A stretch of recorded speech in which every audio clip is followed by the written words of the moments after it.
Welcome to this PhotoMasters edition of the Ultimate Photo Guide Digital Photography Series, brought to you by Popular Photography and American Photo magazines. These special edition DVDs take you on location with some of America's most acclaimed professional photographers. You'll see firsthand how their award-winning digital images are discovered, captured, and perfected to achieve stunning results. Grab your camera and get ready for this special PhotoMasters edition of the Ultimate Photo Guide Digital Photography Series.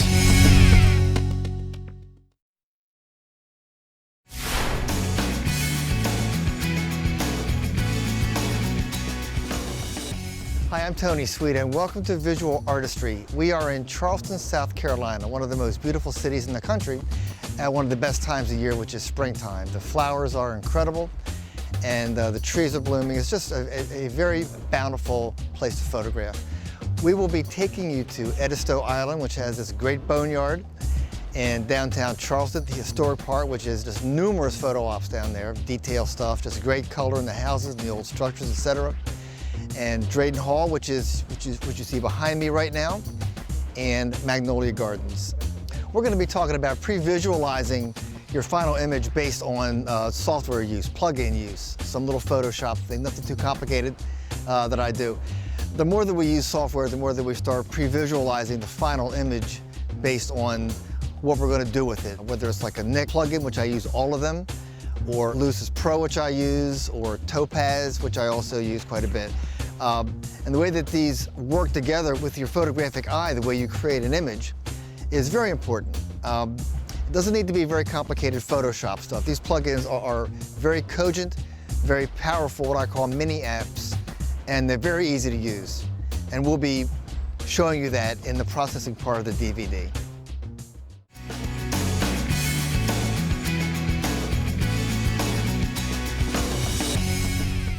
We're on Edisto Island at a boneyard, which is basically trees that are out in the ocean because of beach erosion. And it's very graphic. It's very nice to get here at low tide because the trees are like out in the sand, but it's also really cool to get it when it's high tide because you get the trees that are stuck out in the water, which is very photogenic, great for long water exposures, that kind of thing. Just tremendous. So I'm going to grab a quick exposure here and see what we come up with. So, okay, I'm composing this, so I'm getting the one tree on one side, two on the other, for balance, so it fills the frame nicely. And we have good cloud detail, which is great. And I'm going to actually try to level the horizon line up. Now we can do this in software. And I'm looking at F22, we're at 6 seconds. That's probably enough, but I may throw a Stingray variable ND on here to get a 30-second exposure. So we're going to fire this off and see what we get. 6 seconds. And then it also takes the same amount of time to write. So 6 seconds to shoot, 6 seconds to write, and then we'll have a look-see, see what we have. But high tide does have its benefits, like it's coming up here right now, actually. Let's see what we have. Okay, tremendous. Now what I'm going to do is grab the Stingray variable ND filter, and I'm going to get a 30-second exposure. There's a little rolling in the water. I want to get like smooth, like a mirror type of look. So let me grab that filter real quick. I'll be right back. Okay, so we put on the variable ND filter, and we're able to get a 20. No, make that. I want the longest exposure possible. So by darkening this up, we're getting 30. Come on. There we go, 30 seconds. That is the longest exposure that we can get on this camera. Open it up just a little bit. There we go. All right, we're gonna fire this off. Yeah, that's huge. We're gonna change the vertical format here and try to get a single tree. But one of the issues is when the water comes in and hits your tripod leg, it kind of sinks down in the sand. So hopefully we'll get this shot done before that happens, because once it sinks down, it can still look pretty cool, but it won't be sharp, which can also be okay. But let's just try a straight shot, see what we get. I'm looking right now at about 13 seconds. And we'll wait for the water to come up. When it recedes is when I want to press the button here and see what happens. I want to get it going back into the ocean. And that's what I'm waiting on, so just hang in there a second. Okay, now we're up high enough. Okay. All right, now we fired that off. And let's see what we get. There's a lot of very cool macro stuff that I wouldn't mind getting to if possible. Okay, be careful. There we go. There we go, just made it. The important thing is to make sure that the tripod leg doesn't sink in when the water comes up, you know. And that can certainly happen. And again, the effects can be nice. Just try everything. Okay, got a little bit of flare. Let me pull this back a little bit. And let's try one more. Right about there. Okay, the water's up. That's good. Wait for it to recede. There we go, right there. That's good.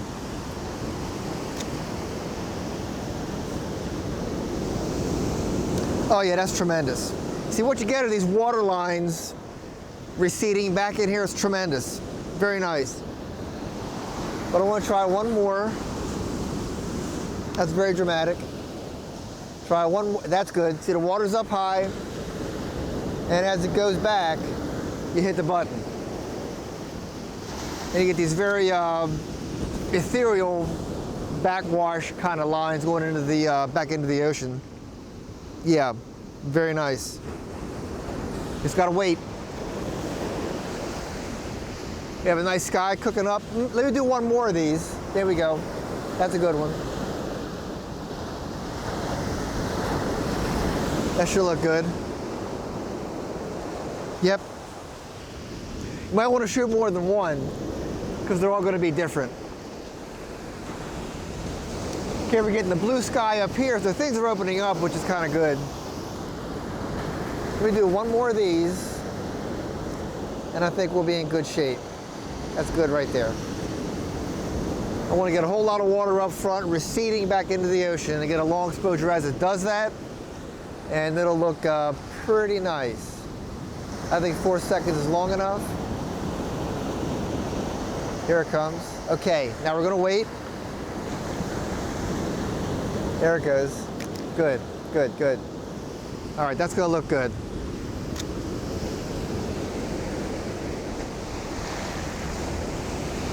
I might try an HDR in here next. Yeah, I like that best of all. That's good. That's a good one. Okay, this is on the beach at Edisto Island. And what we're doing here is basically waiting for the water to recede to create these lines. But more importantly, it's a single shot. There's no grad ND. It's pretty flat, so very evenly lit.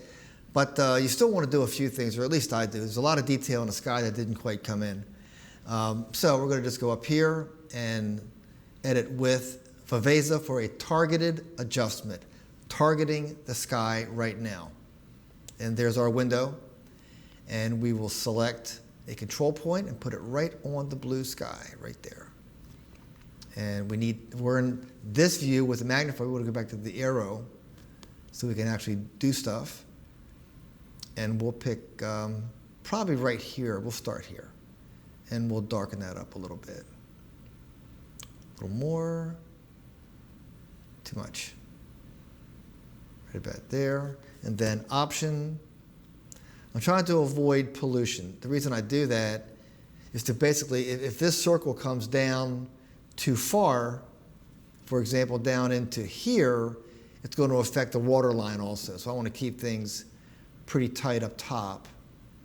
And then option again, select, move over to here, and then option, and then move to the edge, right there.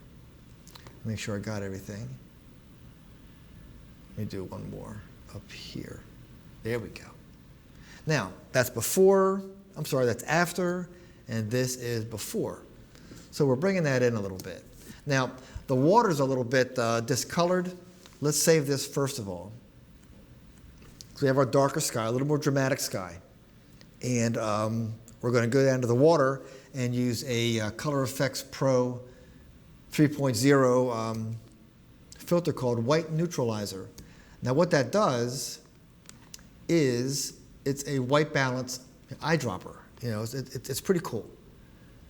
So we'll go here and we will say image edit with Color Effects Pro 3.0. And we'll scroll down to white neutralizer. Okay, and then just click on the eyedropper and click down here. Do I like that? Not particularly. Let me neutralize whites. Let me do that. Now then you lose everything. You know what? I want to go back here again. I think that's fine the way it is. Let me try one more thing. What if I go into, the waterline's fine. There's a slight magenta cast on our 5-stop neutral density filter, which I don't mind. I like the slight magenta on quite a few things.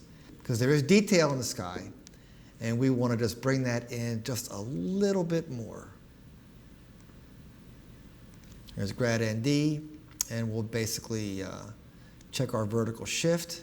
See, now it's way down there, and we're right about there. We could say upper tonality, darker, a little more dramatic, lower tonality, brighter. Now, I think that's pretty cool. A little more dramatic sky. Again, we pick the line by the vertical shift. We can blend that to smooth the transition. See it? Hold down spacebar, before, after, big difference. Let's look at the split view. Look at that. Look at that. Before, the water's whiter in this one because I brightened it up while not affecting the sky because the split grad separates those two areas. And it works very well when there's detail. If there's no detail, it can't put it in there for you. But if you have detail, it can absolutely hold that back, and you can work on the other part of the image and brighten up the lower portion. So let's, again, spacebar, before and after, much more dramatic. You know what? Let's do this. Let's save that. And I want to try one more thing that I think may work here. There's kind of a built-in vignetting right here. So let's go into Edit With, and we'll Color Effects Pro 3.0 again. And I'm going to pick the vignetting tool, which is pretty good on this software. But I want a black vignette. So we'll do this. And then we'll bring the size back a little bit, opacity back a little bit, transition, turn that off. No, I'm sorry, turn that up. You just mess around with these controls to see what you come up with in general. Let's pull this back, size, there we go. That opens it up a little bit. And there's before and after. What if here we go. It's more of a tunnel effect. Opacity, do the size a bit more. There we go. Let's go up this way. I went to the wrong shape. Actually, let's try this shape right here. Okay, okay. Shape was important because the other one was a much smaller space. The wider one, sort of the pan, took the entire image and just like gave it a nice vignette around there. Let's have a look at the before and after. Before and after. Yeah, I like this effect, and vignetting is kind of a hot effect right now. Let's look at the split view. See how dark is up here a little bit? Kind of pulls your eye into the picture space.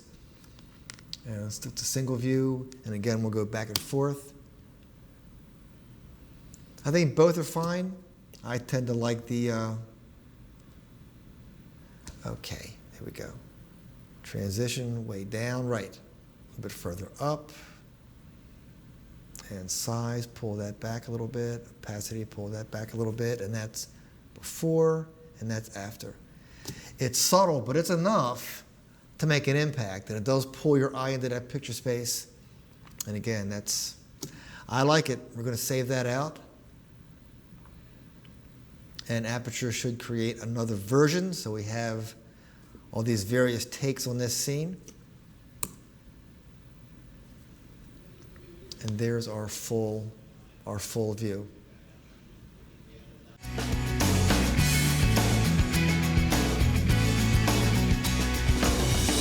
Okay, we got some good cloud details. I'm going to shoot an HDR here because I want to get the detail on the sand and the water and in the clouds, but the water's going to be moving.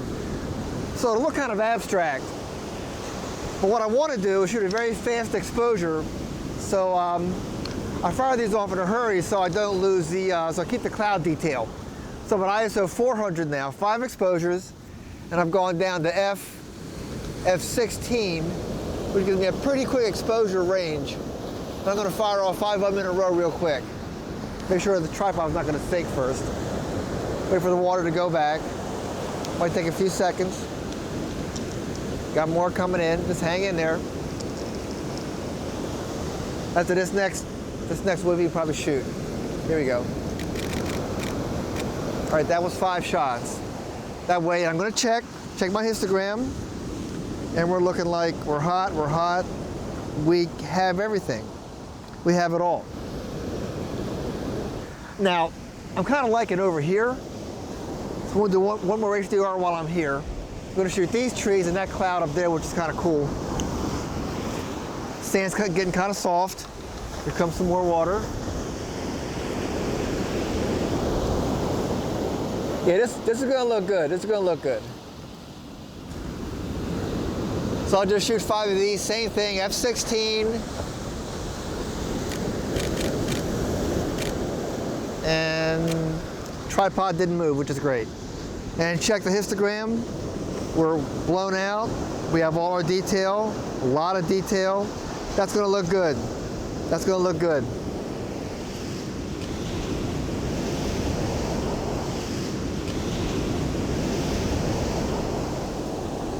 Yeah, this is tremendous.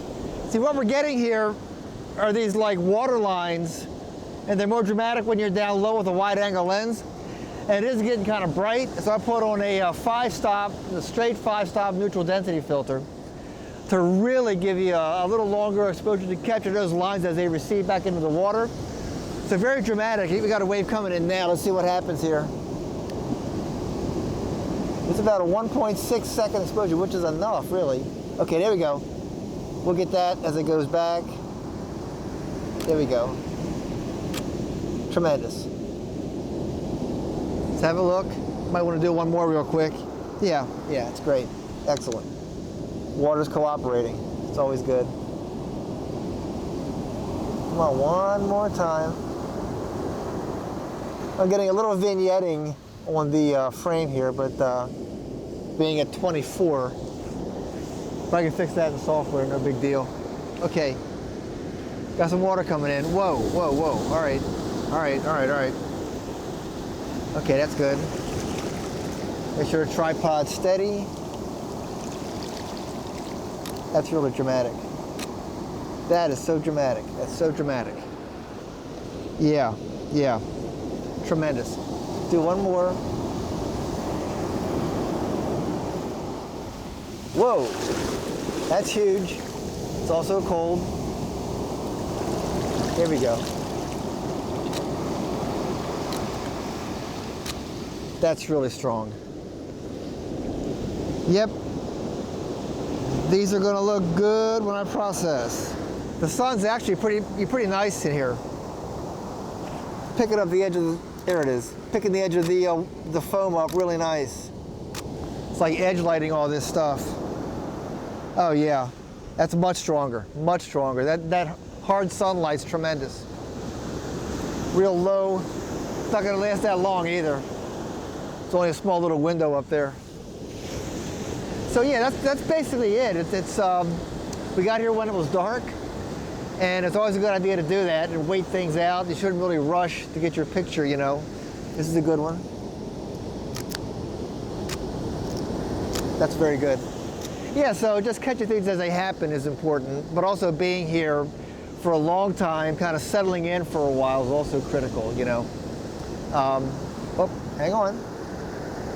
Now let that, oh, one more. All right, this is good, this is good. Right, oh yeah, that's great, that's great. Excellent. Got a lot of water coming in right now. So again, you know, these waves tend to run in cycles. Every series of waves come in real hard, then they back off for a while. That's why it's important to be somewhere and watch that happen. And you'll learn it very quickly what to wait for. And that's kind of what it's about.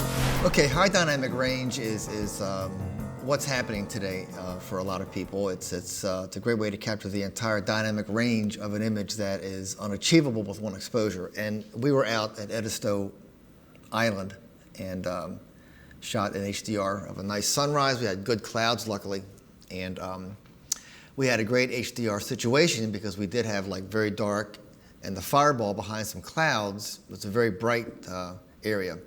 So we shot an HDR series, as you can see here.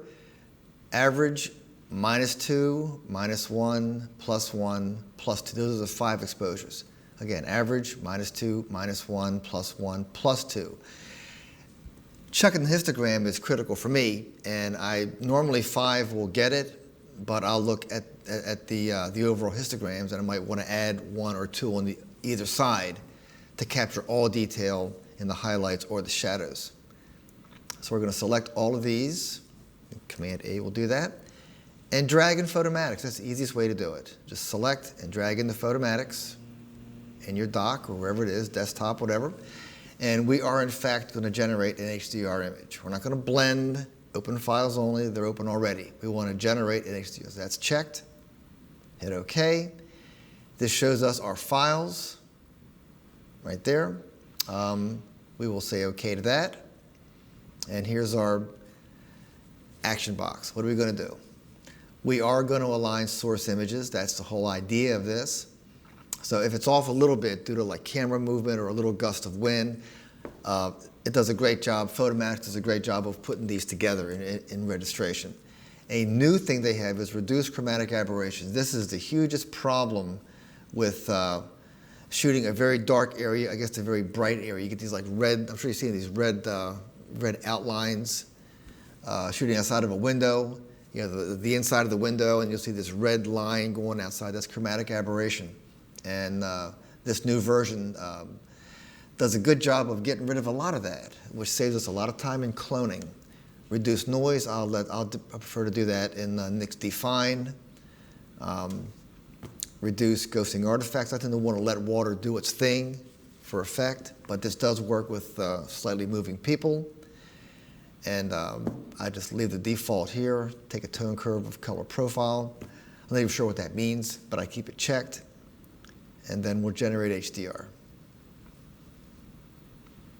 And this, the time this occurs will depend on of course, your computer and your amount of memory, how old your computer is, etc. Graphics card.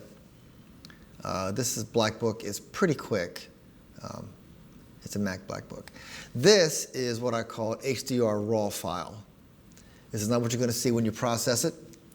You can see that in this window right here. You see where the cursor is in this little window here? Look at the difference. That's what you're going to get when you tone map it. You're going to bring all the detail in here. The water will be brighter, etc. This is called an HDR raw file. And I am going to save this as an HDR file. And desktop's fine, put it wherever you want. What this does, saving as a radiance file, .hdr, for example, gives me the ability to bypass all that processing and just drag this file into Photomatics and open this immediately. Saves time. So we'll save this. That's on my desktop right now. And now we're going to tone map it. Let me get rid of this right here.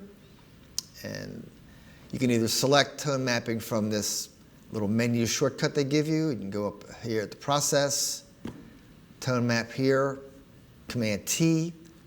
I tend to like command strokes, but for the purpose of this, I'll just select tone map.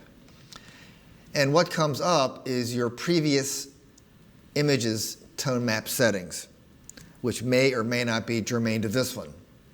So what I normally do is set this to default, and I will start fresh.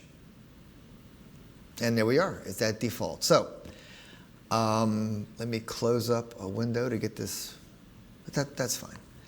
We'll push the strength up a little bit and see what that gives us. A little darker, that's okay. Color strength, that can be a little, turn the sky a bit purplish, which it kind of does here, but I like what it does at the sun, so we can always pull that back later in other software. Luminosity, this will brighten the image a bit. Just push that up a little bit. You can go all the way.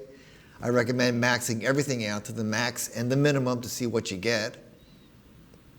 Maybe a little bit more to brighten it up, just a notch. Okay, a little brighter sky. The water's a little bit dark, but that's okay. Right here is your white point and black point. I tend to want to do this early in the process. So we'll pull the white point back, watch a histogram, and now we're okay. There's detail on all the highlights, and I want a little bit of little black point to darken the tree up as much as possible. Maybe just a little bit more. There we go. And a little brighter. We want to get this histogram spread out as evenly as possible. That's close enough. Color settings, this is your basic, your white balance. We can go from blue all the way to the blue side or to all the way to the warm side. I hate both of them, so I'm going to put it somewhere in the middle, which tends to work most of the time. That's not bad. We can adjust all this white balance, this tonality here, after we process, and then we'll go into software and make fine-tuning adjustments. Smoothing settings, if you want a lot of grit, you can turn your smoothing off. That'll put detail, but it also darkens. See where it gets black up in here? That's, if you see HDR with black clouds, chances are that's micro smoothing is turned off and micro contrast is turned way up. Those two settings give you black clouds. And we don't like black clouds if it's a white puffy cloud. We'll keep this where it is. That's fine. And then this is good. We'll process this image. I think I'm pretty good here. Sure. And again, this processing stage, this goes by pretty quick, but it depends again on your graphics card, how old your computer is, amount of RAM, etc. Now we're still in Photomatics, so we need to save this we'll do save as. Let's go to the file menu so you can see it. It's been processed, but it hasn't been saved as a TIFF yet, which is what we need. We can't take HDR into Photoshop. So we'll save as, and we'll just say TIFF 8-bit just for be able to process quickly. We can go to TIFF 16-bit, which takes twice as long for everything, which I will do when I'm doing it on my own. But for the purposes of speed and brevity, we'll go to 8-bit. And then we'll save it to the desktop. And you can see it's right here already. So we'll get out of Photomatics right here, and then we will open the tone map. Do you see where it says T? It'll kind of split it up based on the file size. If the words are too long, it'll do a, what's the word I want? It'll wrap. Okay, so we're going to drag this into Photoshop and do our final adjustments. Again, you will seldom do everything in Photomatics. You're going to need to go in and do other Photoshop work. Now, what do I want to do here? What I think we can do, the water's a bit dark for me, so we're going to use, we're going to go into Nik, and we're going to do a targeted adjustment. And I use Nik's Viveza for that. And I'll show you that real quick. It's really easy to use. Every pro that I know uses this because it's so fast. This is the Viveza box. Not a whole lot here, but in general, this is your control point. We'll get to that in a second. Here's your this is your preview check. You can see it before and after. I've got a shortcut for that also later. This shows you before and after view. When we get done, we'll look at these. And there's before and after images. You can see the image before and after the effect. I tend to just leave it there, and I'll show you the shortcut for previewing. Now, the brush thing is kind of cool, because if I want to only brush the effect into a small area, I can select, do what I want, and then click brush, and then it'll give me a brush tip, and I will paint in the effect exactly where I want it. But in general, I will do mostly global adjustments with this. So I'm going to pick a control point, select a control point, and pick on what I want to do first. And the water is a bit dark, so I will select here, and there's your circle. Okay, all that tells you, it's not going to affect everything in that circle.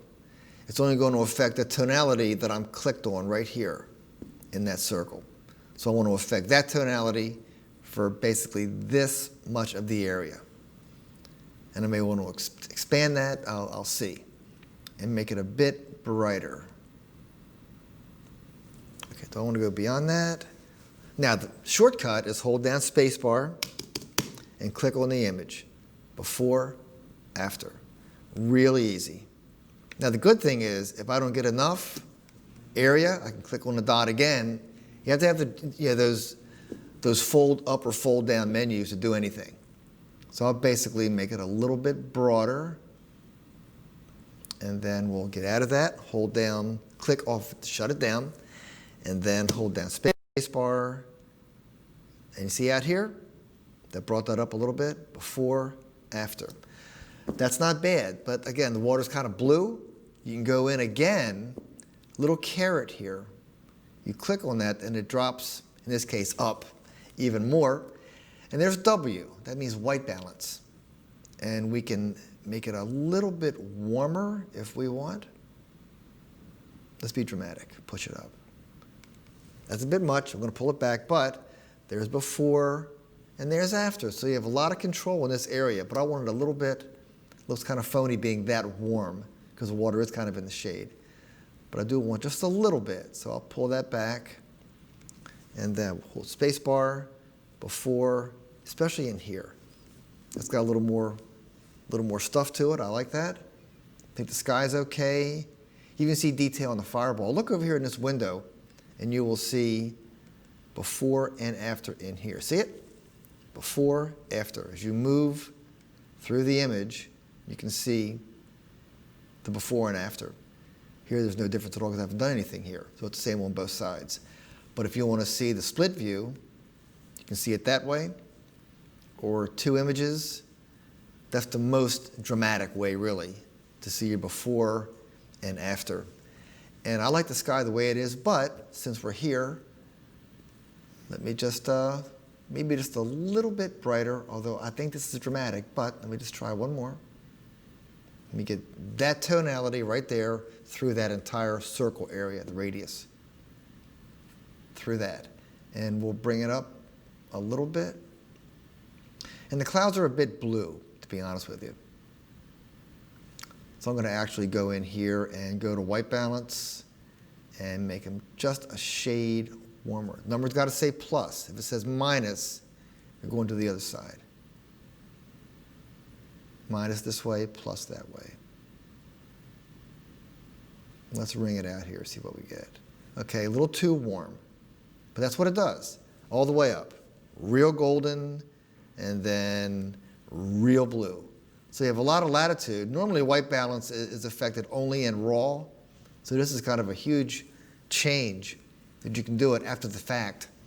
And we'll hold down our space bar and have a look. A little more natural. Let's see both of them side by side. I think it's a big difference. Down here, we want the tree silhouette. The sun being behind a cloud is a good thing because really bright fireballs aren't really that manageable in software. And a little bit brighter sky, just a little bit brighter in the clouds, a little less blue. And you can also still work this. I might bring that back just a little, right there. Okay, and let's have a look at one image. And here's our before, after. We use the preview, check, before, after. Look at the water. A little more, it comes to life a little more, doesn't it, when you do these controls like that, a little more life to it. So we will say okay. And then that should create an adjustment layer, which Viveza does now in Photoshop. And if it's, again, Don't forget to adjust your opacity. That's huge. Rather than reinventing the wheel, if it affects too much, you can go in and actually pull it back again. There's a lot of ways a lot of stages to fine-tune your image along the way, and that's the original, and that's with our controls, and that's somewhere in the middle. I like what we did, or else I wouldn't have done it. So we're going to keep it where it is, and we will go up here and flatten our image. And let's have a look-see. Pretty good morning.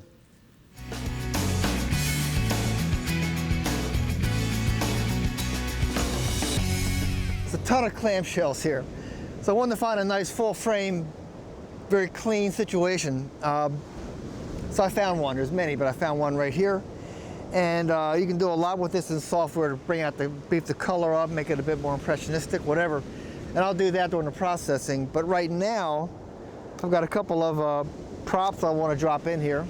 I'm using I'm shooting at about 130 millimeter, and I'm going to drop in a prop that Sue found, and I'm going to put it in a strategic spot.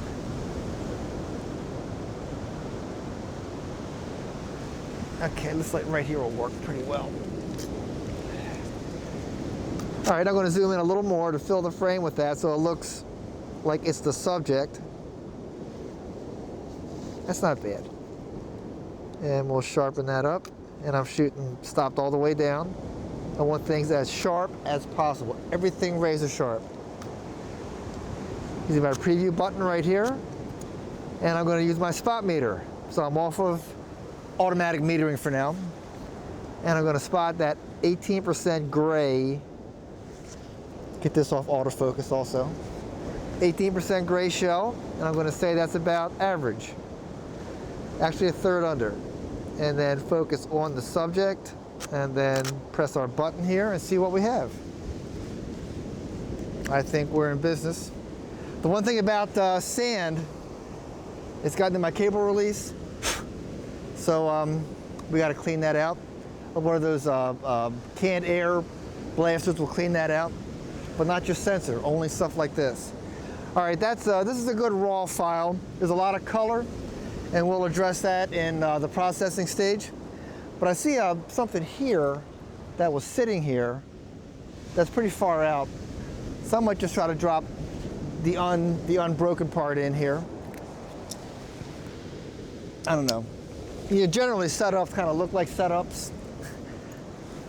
It's kind of hard to make things look natural, you know what I mean? But we'll try it here and see what happens. Okay, that's a pretty good composition. You have a good diagonal line going across the frame. And we're stopped all the way down. And do we need Helicon focus on this? No, we don't. We're good enough. We're good enough. So we'll adjust our focus right about there. And check our preview. It looks pretty sharp to me. Okay. Close the window and fire away and see what we have. Okay, that'll work.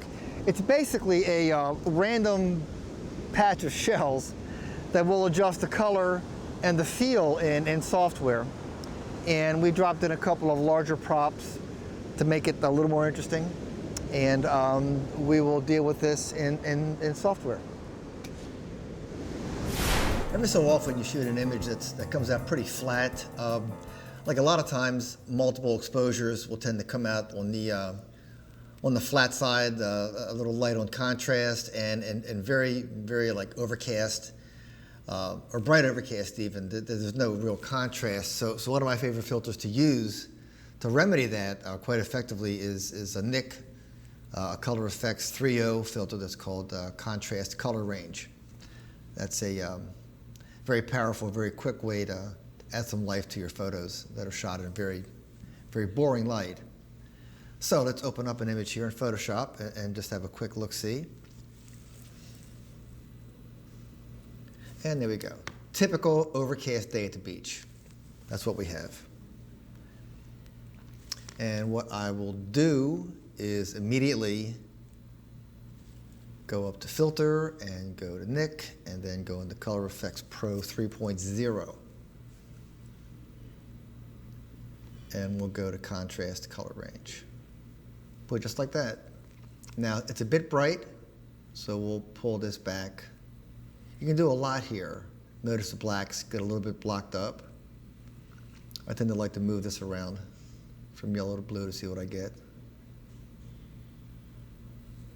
It's not bad. Spacebar, click. And the blacks are a bit black, so I'll pull this contrast back a little bit. There you go. Opens it up a little bit. And maybe pull the color contrast back a notch and bring this up just a little bit.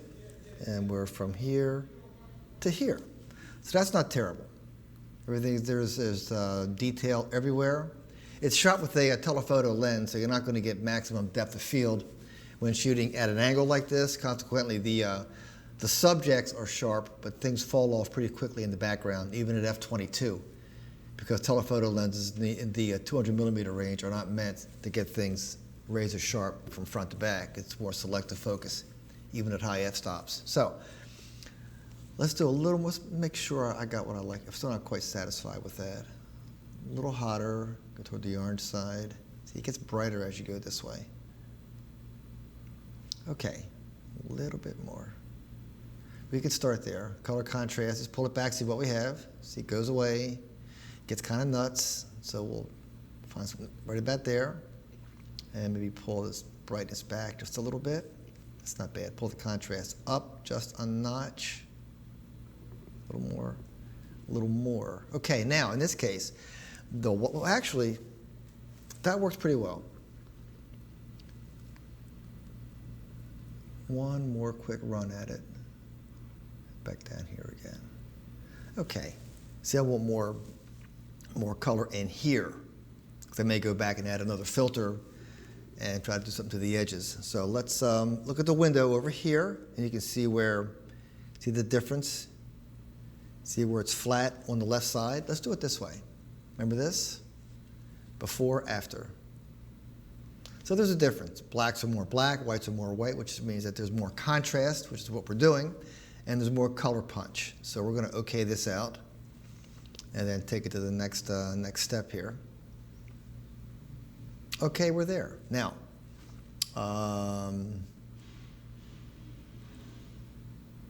that's not terrible. Let's flatten this, because I like this adjustment here. I'll just keep that where it is, and I'll go back in and maybe let's go over to here. The mysterious topaz simplify, and that'll take a lot of the edge off if used very judiciously. So we'll choose that filter and we'll apply the full preset. Okay, there it is. Now, I can show you before and after here. See, notice a lot of the details kind of go away. That's when you go into the more expansive menus and just pull this back to get just a touch of topaz. Now, it doesn't look like it's a whole lot going on here, but if I do before and after, it kind of gives it a little more color. Take some of the edge off, more of a softer kind of look. I'll push it up just a little bit more. That's a bit much. Back to maybe 23. Okay, we're preserving our little holes up here. It's not bad. Look at the color on that. Isn't that nice? Kind of beefs that up a bit. Let's go in here and pull the brightness back just a notch. There we go. Pull the contrast back to preserve the, there we go. So the blacks don't get all blocked up. Saturation is probably fine. Let's go up just one notch here to 34. And now that's before and that's after. It's not bad. Still not thrilled to death with it. Let's go back one more time. Maybe push this up a little more. Push the limits here a little bit. A little more than that. A little more than that. Okay. Now, this is more of a, like a watercolor type of look. And there's before, and there's after. You know, if you were to print that on a cotton-based or a watercolor type paper, that would look like a painting. So we're going to hold on to this. We'll save this, okay that out, and you'll see it change here before your very eyes in a few seconds, I hope. There you go. I like it. It's not bad. But I don't like this right here. I know it's supposed to be there, but I don't like it. So we'll just basically grab the brush right here and just paint right over that. And we're ready to get up there. Come on, there you go. I can live with that. May as well touch these little touch-up things here. There you go. Everything looks pretty good. All right, so we will save that as, and do this, and we'll call it Shells Topaz, basically, although it is a contrast color range also. And that'll go to my desktop. And there you go.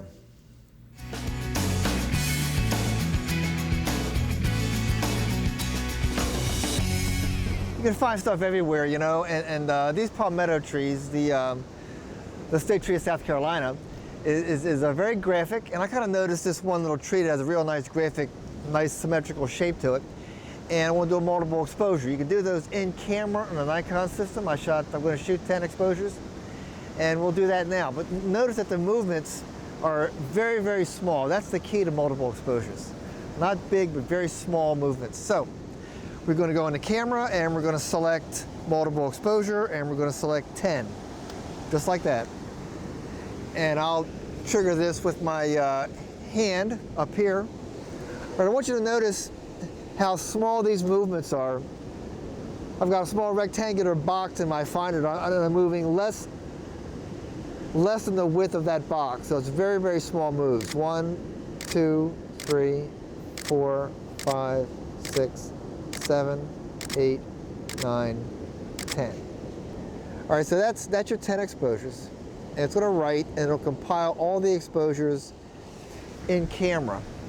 And then we'll see all 10 of them as a graphic. And you'll see that during the software part of the DVD, but that's the basic idea.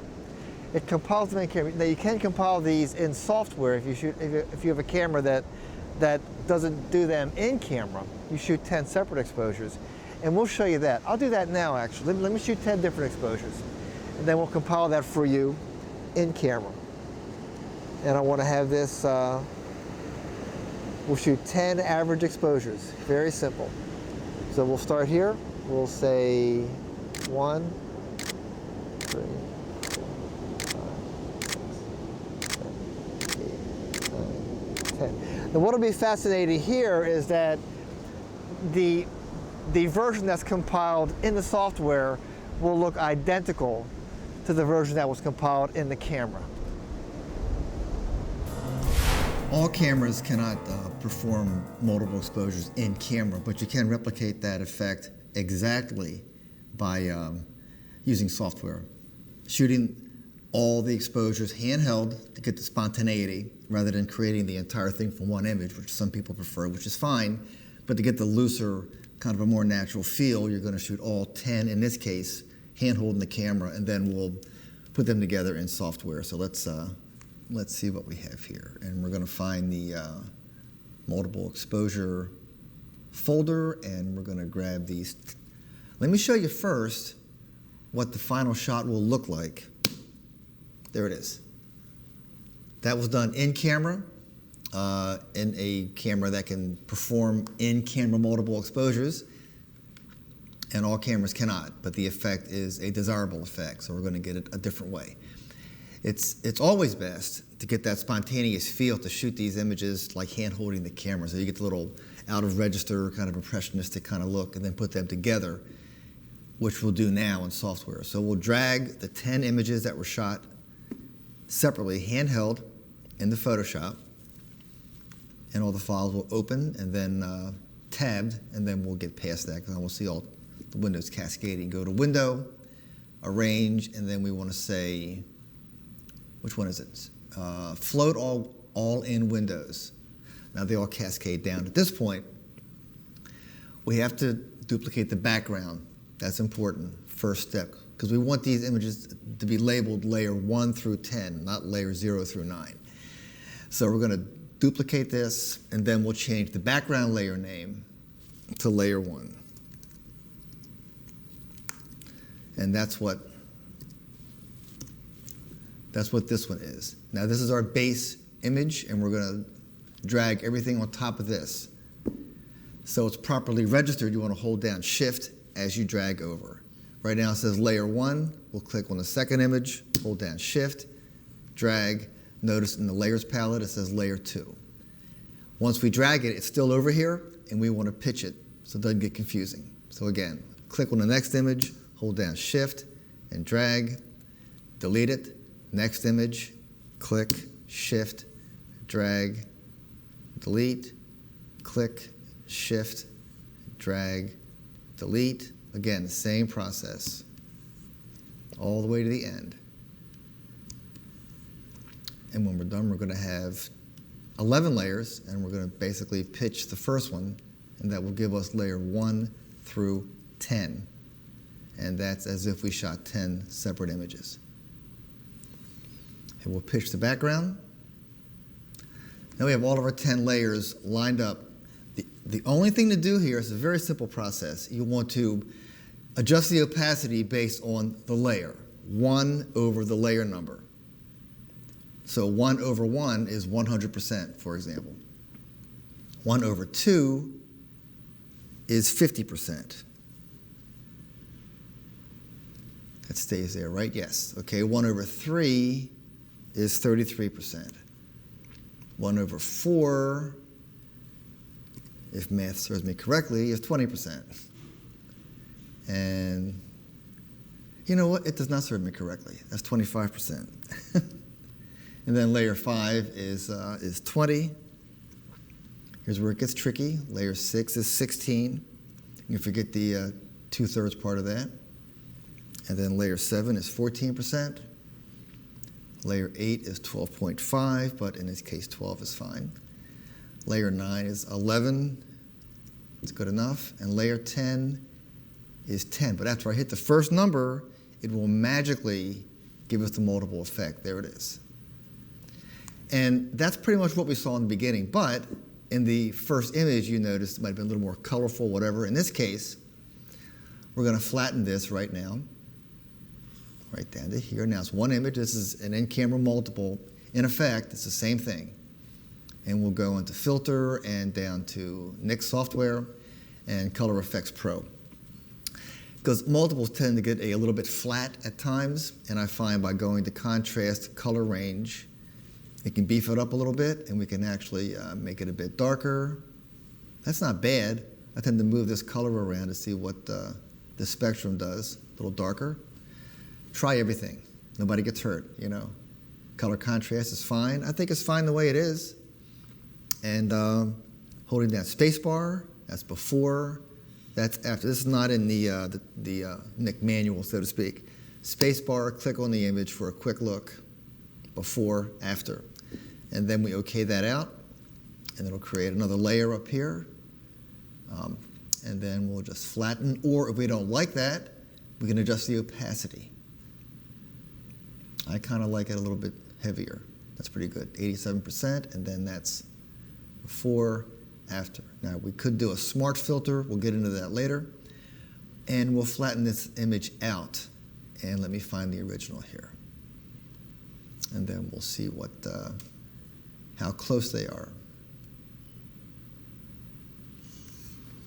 Open them up side by side. And there's our tab. We'll pull them apart here.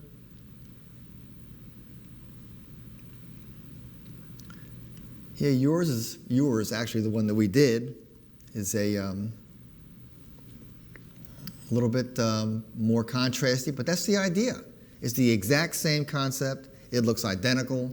I could go into mine and do some a little heavier saturation, whatever, but that's the way to get an exact multiple exposure as if you had a camera that could do it, and it took what, like 5 minutes? You know, so it's not a big deal, easy to do.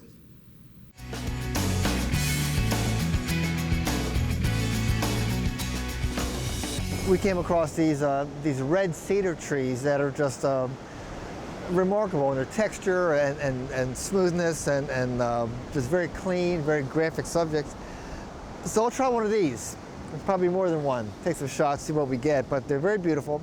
There's a great subject right here, very gnarly, you know, very cool. And I got it composed where it looks like there's like 3 fingers, like a part of a hand, very lyrical type of image, you know.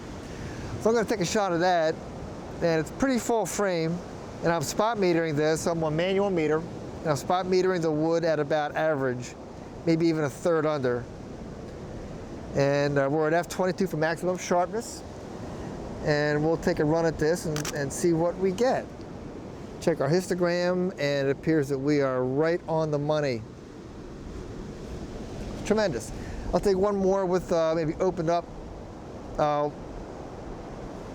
one more third of a stop. Try to get detail in a darker area. Now this could be shot also HDR, but it's not that big a deal. Light's pretty even, you know. And I think we're pretty much, boy, that's really a fun shot. Let's have a look over here real quick. What you want to look for in general, like maybe like a knot, like a wood knot in the middle of all that great texture and line. There's a bunch of those here. Let's try maybe 1 or 2, but it's very photogenic. Let's have a look at this. I've got a 80 to 200 millimeter lens, and I'm at minimum focusing distance. Oh, that's nice right there. That's good.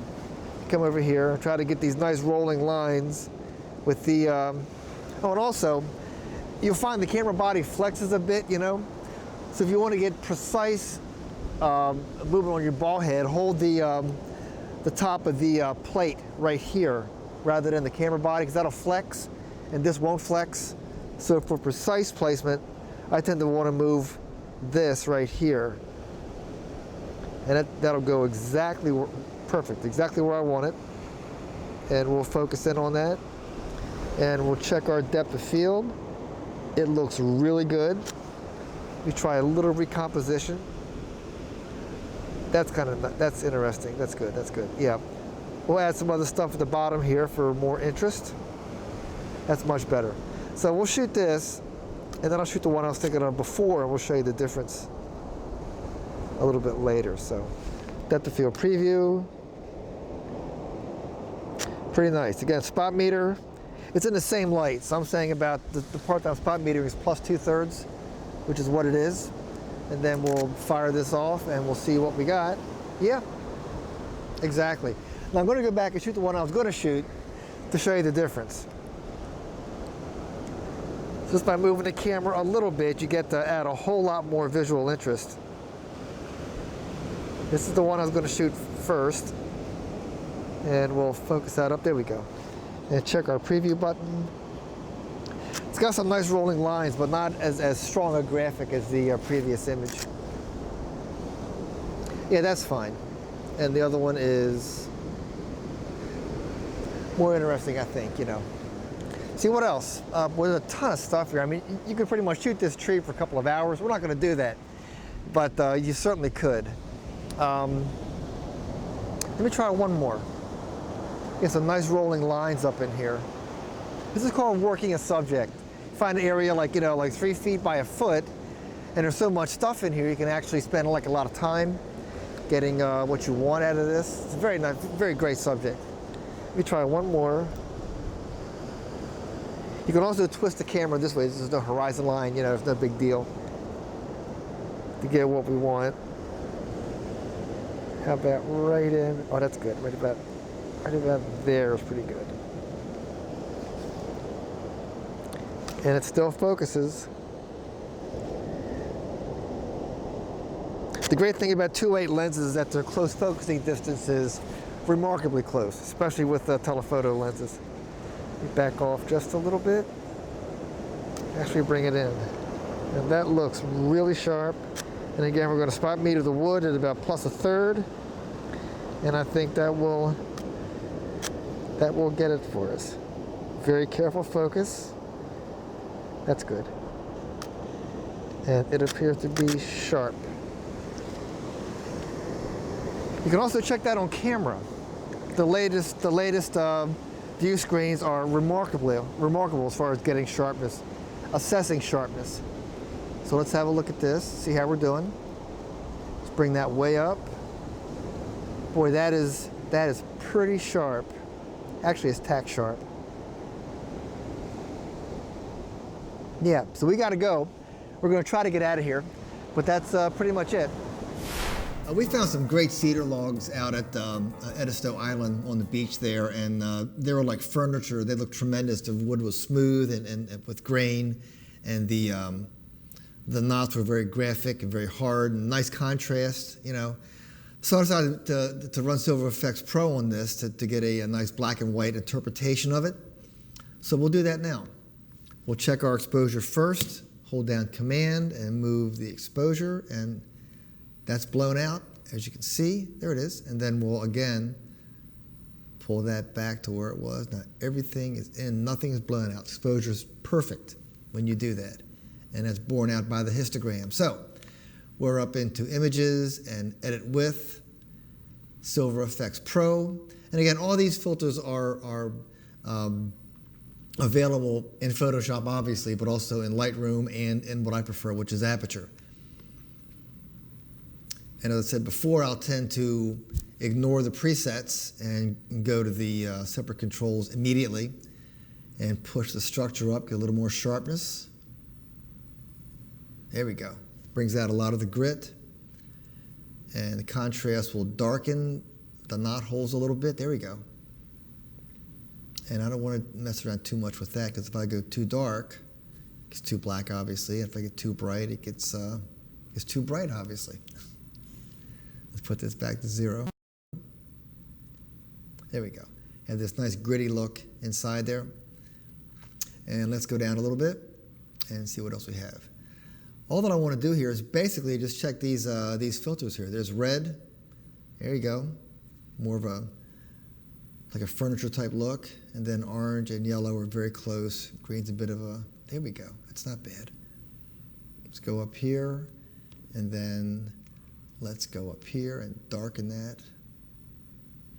And bring the contrast up a notch. That's not too bad. Let's look at the, oh, I'm sorry, one's color. Okay, we're a little, let me see. We have detail everywhere. It's got a nice feel to it. This is all right. Let me pull the structure back or contrast back just a notch to see more detail inside of here. Now what I could do, keep the contrast where it is, make it a little more, but then use a control point and click in here to brighten that up a little bit. You always have that option, see? So you can do a lot of work on the bright part of the wood, and then if you lose detail on the darker part, you can go in and hold down the Option key, make a copy of the point, get the exact same settings up here. See that? And I think that looks pretty good. Oh, I keep going about the color, I'm sorry. I like this black and white version here. It's pretty nice. So we'll basically save that, which means kind of OK it out. And you'll see the versions here, and I'll show the juxtaposition before and after in Aperture. The color in the black and white conversion. So we'll hold down Command, and there's your two files. You see a lot more grit in the lines here, a lot more contrast between the wood, which I think has a red filter, which gives you a little lighter tonality, and then we brought out the detail when it got a bit too dark in these wood knots. So let's go here. I'm sorry, here. And it's got detail. Oh, one more quick thing. Pick the patch tool in Photoshop, or the retouch tool, and I want to come in here and just get rid of that little white spot right in there. There you go. Isn't that nice? Retouch tool in Aperture is tremendous. It saves running back and forth to and from Photoshop. And I could do more, but basically that's pretty much it.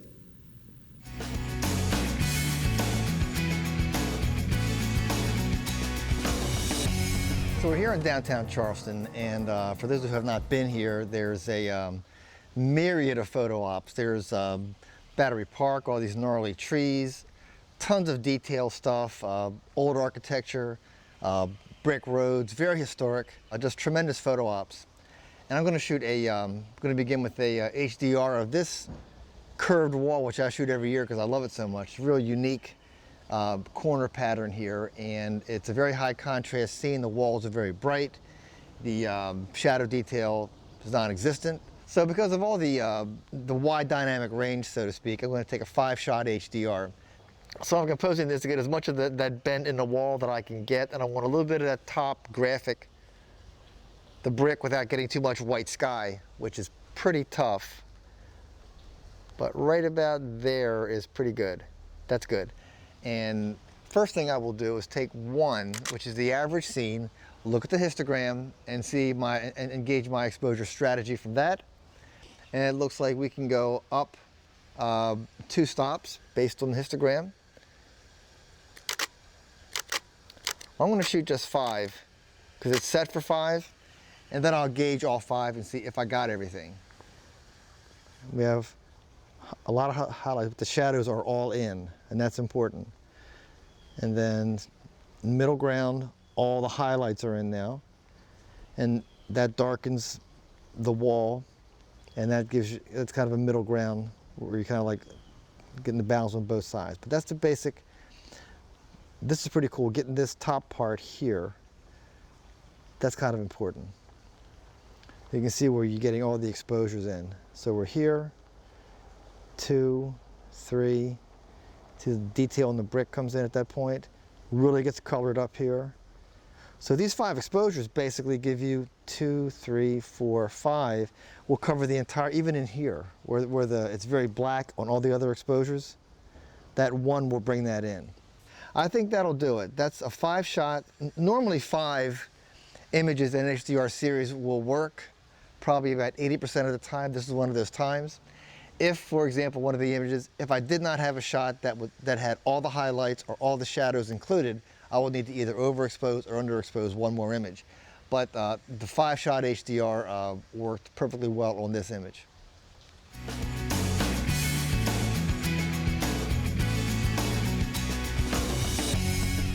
This is one of my favorite shots here in Charleston, infrared shots, because as you'll see, the inside of this little area here is like lined with these huge green, robust plants, which render just like pure white infrared. They're tremendous. There's texture in the brick and all kind of stuff going on. And a super wide angle, in this case 21 millimeter on this camera, will give you this huge leading line. And there's a small lamp in the back that I'm going to put a little light in Nik Viveza software. And let's take a run at it. We're going to be at f/22, and I'm going to press the shutter by hand, wait for it to stop. Everything's still moving a little bit. Okay, there we go. There we go. That's tremendous. That's tremendous. Let's see what we have here. Yeah, excellent exposure. Nothing's blown out. Very dramatic picture. And boy, that's it. And like I said, I will add a light to that lamp back there using Viveza, and add a little bit of contrast, maybe a soft a look, give it more of an infrared glow. But I'm pretty satisfied with this. Let me take one more. I always take more than one, and see what we have here. Tripod's pretty solid. If I just press the button very carefully, and you can do this, 2.5 seconds, the exposure's long enough where if I just lay on that and take it easy, yeah. Little movement at the end. Let's have a look. I want to make sure I get this because it's a pretty nice shot. Let me have one more look-see here. I want to be perfectly still moving a little bit. Come on, man, calm down. It's a waiting game. Don't rush what you're doing. Just wait. Everything stops eventually. Come on. That's it. Okay. I think we're good. We're going to convert an infrared file that was shot with a dedicated infrared camera. I use the Nikon D200 for infrared only. Cannot shoot color. And I'm processing this through aperture which I also use as my software of choice. You can do the same thing in Lightroom. You can use Photoshop and Bridge. It's up to how you work or are used to working. But this is easy for me in Aperture. So here's our infrared file. It's a piece of cake. We just desaturate right here, and then punch up contrast to get that real hard infrared look. There we go. Pure white, that's what green gives you, and so does red. Gives you a white. The infrared spectrum resides in those colors. And we're a little hot. So one trick in Aperture and in Photoshop is to hold down, is it Control? I think it is. It's Command. And you see, as you move the exposure, there's all your highlights that are blown out, okay?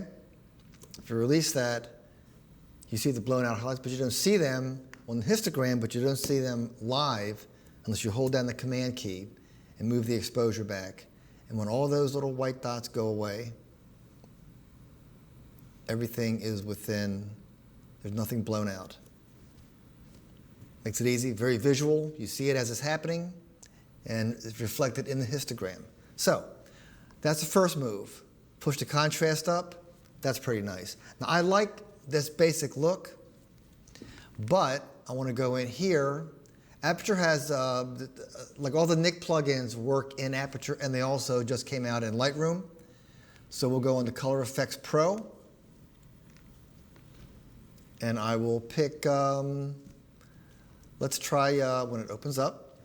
You get the same window in Aperture as you get if you're in Photoshop, or I'm sure Lightroom. It's the same window. So we'll go in here, and we will try to soften it up a little bit. I'll tell you what works really well on infrared is Glamour Glow. It's one of my favorite moves in infrared. It gives, look at that. Anyone who processed infrared in the old days, like what, 5 years ago, would tend to want to over-process. All the books you see that have that real nice glow is a function of over-processing the film and the chemistry. You get the same kind of a look here with this Glamour Glow filter in Nik. It's really a nice tool. And you can increase the glow. You have a little control here. You can increase the glow a little bit. Look at that. Brings the white out. It also increases contrast. So you lose your detail here. Pull it back again. Yeah. So we'll push it up to get more of the white. Yeah, there we go. More of the glow. But then I can grab this negative control point, select that, and click on that window. And look what it does. Brings all that detail back. Isn't that nice? Very interesting. Now we get the best of both worlds. We get the infrared glow. We don't lose detail in our shadows. So we're going to save this. It's got the look that I like for infrared. Soft glow, good detail, nothing too hard. Look at that. Isn't that pretty? Yeah, this is what I like. That's kind of a nice glow look and the details there. But you see a little lamp back here. There's a nice trick that I learned from Janice Wendt, who is a real Nik guru. And we're going to turn this light on in Favesa. So we're going to go in here and edit with Favesa. And we'll show you how that's done. First of all, I want to be able to see it. So magnifying glass, see that? This turns to a plus sign. Click on the light. Okay, very simple. Back to the select tool again. And control point, put right in here. It's going to be huge, so you got to bring it way down. You can even see it. Okay, right there. Now, it's very simple. We're going to say brightness, and we'll fix the outside where it's bleeding over. And we'll say contrast. And then it is kind of in a little like, hallway. So we'll bring the white balance up. So it's got, that's not going to work. You know why? Because it's black and white. So a little smaller circle here. I mean, you can add color into a black and white image, but not in this case. I'm going to just make it just a little light. Let me see, saturation. Yeah, that's pretty much it. Let's go, we're a little brighter. There we go. A little more contrast. That's the key. Turn the contrast up all the way. That gives you a pinpoint, like there's a lamp inside of that, that thing right there. Let's move this over to put it right in the middle. There we go. So we fill that area. Yeah, that looks pretty good. And we'll click that, and right now it says plus. I'm going to hold down Option until it turns to a minus. You see that? That puts it back where it goes. And there's before. Watch the lamp. And that's how you turn the light on using Nix Viveza.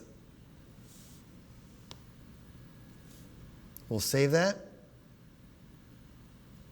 And it'll put this file right back into Aperture so we know where it is. And this writes pretty quick. Okay, and let's go in here and just show you the whole shoot and match here. There should be a version, and we'll select both of these, and then we'll have a nice look-see before and after. Look at that. Big difference, huh?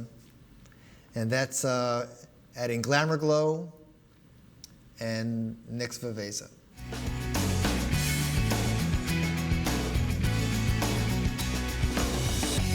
Okay, what we're going to do here is basically we need to polarize this shot because of the water and the glare on the bricks and on the houses out there. Also, it's sort of, I'm going to illustrate, this is sort of a banal scene. It's okay. It's got a little line, a couple of old houses, but we can definitely beef this up in software and make it look much more painterly. So you can take like average shots, well composed, in mediocre light, and really add a lot to it in software. We'll probably use Topaz Simplify on this, and maybe add a Nix, a color range, a contrast color range filter, and we'll soften it up, take a lot of detail out of it, make it look like broad brush strokes kind of thing.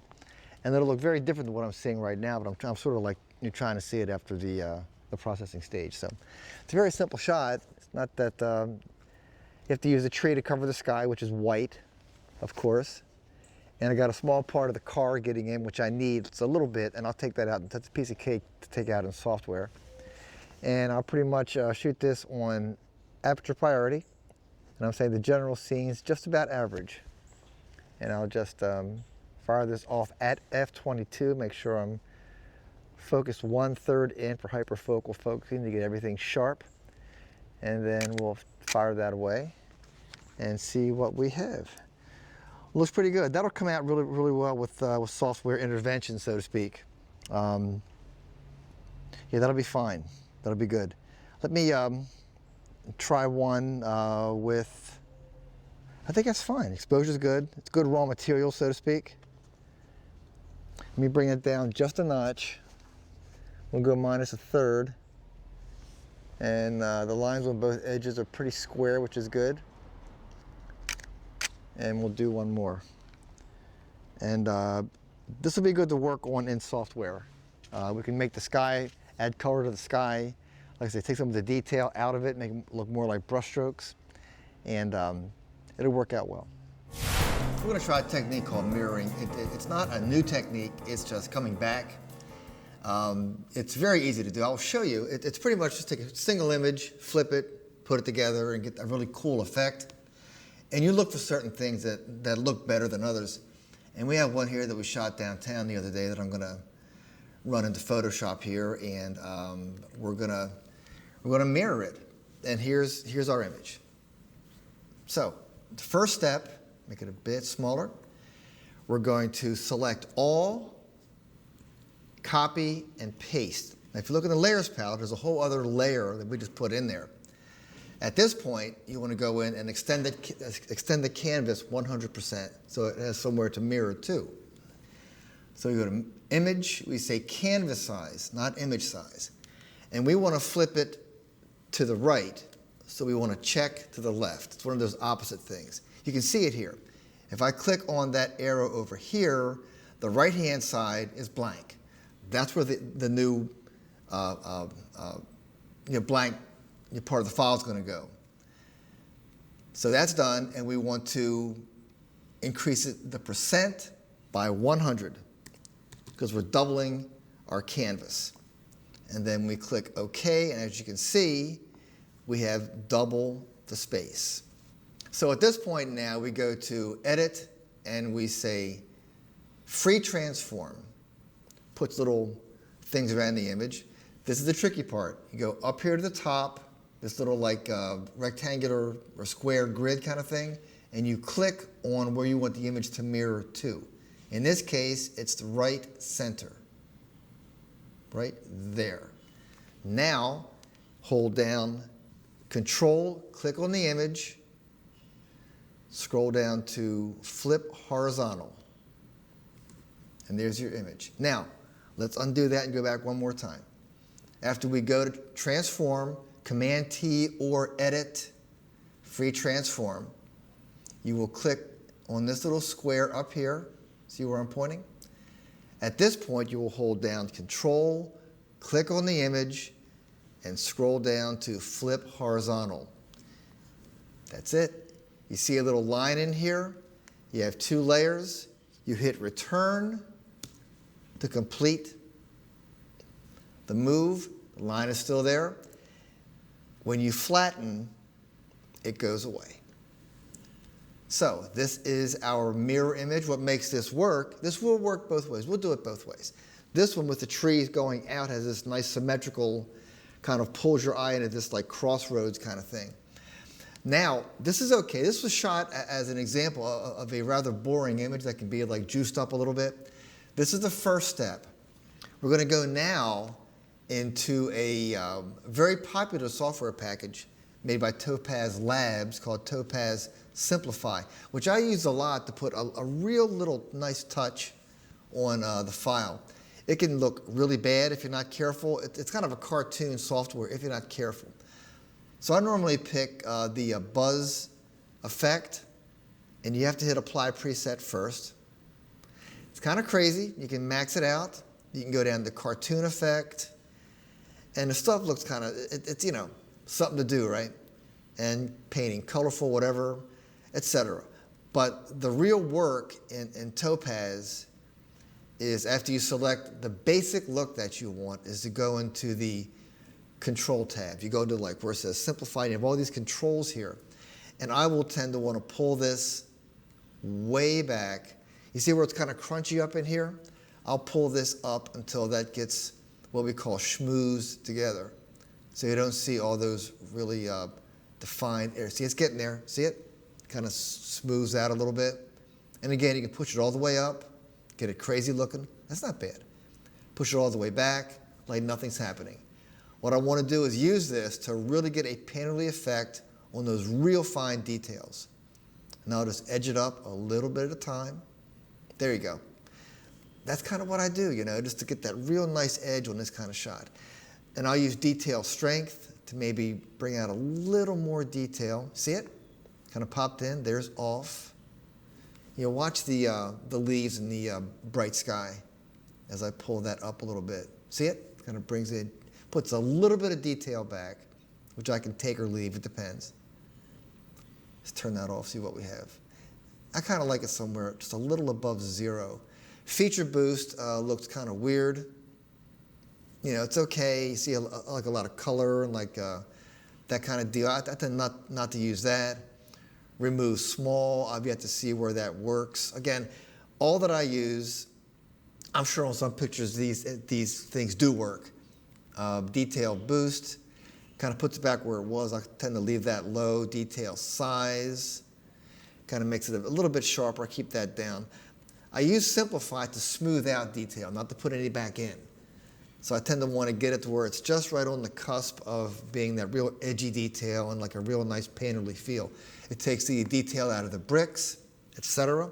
Now the next thing, there's more. If you go to Adjust, you can actually boost the saturation, or not boost, but move it up just a notch. You can max it out and see what you get. or find somewhere in between. Just keep sliding it back till you get what don't forget, this is not a photorealistic image. It's an interpretation. If you print these on any kind of ink absorbent paper, it'll look like a painting. And that's kind of, something to do. It looks great. Nobody gets hurt. It's fun to do. Pull the contrast back, see what we get. Don't like that, push it way up. Way up, looks really bizarre, kind of cool. And we'll pull that back to the default setting. There we go, somewhere down around here. Softens it up, have nice color. Here's before, this little view original, that's what it means. And that's after, isn't that nice? Kind of a pleasing interpretation. And then we'll okay that out. And it will right here in a second. It takes a little while for applications like, I call them applications because they are kind of advanced algorithms, like Topaz, or we'll get into Lucis Pro later, or Nick, that kind of thing. It takes a while for them to write because there's a whole lot of number crunching going on, But once it gets going, it kind of finishes up in a hurry. But it does take longer than many other things in Photoshop. And here's our final shot. Let's get a good look at it.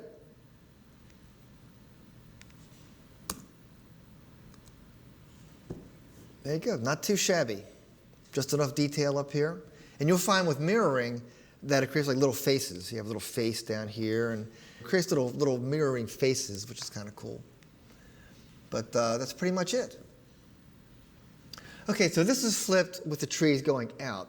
What happens if they're flipped coming in, which is kind of how that'll frame the subject, which is kind of cool. Very different look. And you'll see that rather than the roads going out, they kind of lead you in. It's a very different feel, same image, same technique, just mirroring it the opposite direction. So we'll put this over here, and then we will open it one more time, the original image in Photoshop. And here it is. We'll separate that. Let's put this down here. Now, we're going to have the tree frame the road. So again, we're going to begin by selecting all, copy and paste, Command-C, Command-V, create a second layer, and then we'll go up to Image, Canvas Size, not Image Size. And now we want to flip the opposite direction. So we click on the right side to create a blank page on the left. And again, we want to go up 2%. To increase the canvas size by 100%. And then we click on here, and now it goes the other way. In this case, we will go up to, we'll do it this way rather than using the keystrokes. Free transform or Command-T if you prefer the keystrokes. And don't forget that after you do that, you have to go up to this little square icon up here and click on where it's flipping. So now it's flipping to the left. So we'll click on the leftmost little square right there. Then we hold down Control, click on the image, scroll down to flip horizontal. Different feel completely. Now we'll hit Return, and still have our line until we go into Flatten. A different look altogether. And again, let's go back. Let's try something different. How about that? Let's try Color Effects Pro. One of my favorite filters there is Glamour Glow. And that's actually contrast color range. But let's go into Glamour Glow and see what, that should make that like a real soft, real nice feel. A little bit dark, but that's okay. Increase glow. I don't like this because of the way it affects the whites. It blows the whites out a bit too much. So I'm going to probably cancel this out. And this seems to work well with Topaz. Let's go back in here again one more time. And that's the exact same. It comes in like Photomatics in the previous settings. So there's the original. And I like what I got before. So I'll just do it again. We will okay that out. And then we'll show you these side by side so you can see what's happening.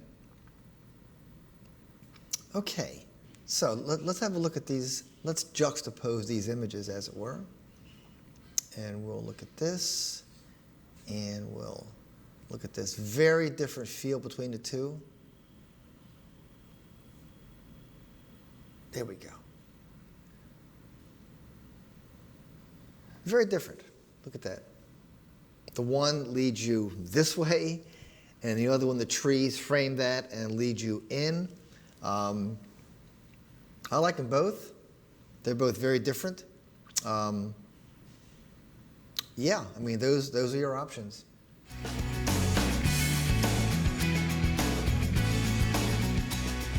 Welcome to Battery Park, known to the locals as White Point.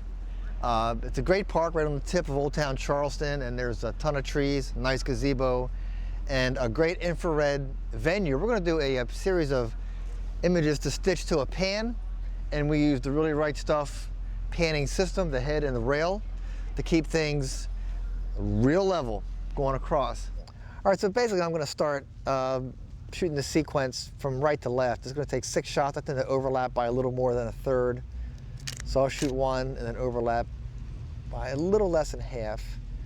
There's some talk about whether they want to overlap by half or a third, whatever. I think the more you overlap within reason, the easier it is for the software to find the edges. And that's what I tend to do. So it is raining, and I believe I have a hood. This is the one time that I use lens hoods, actually. And we'll pop that on here. There we go. Okay.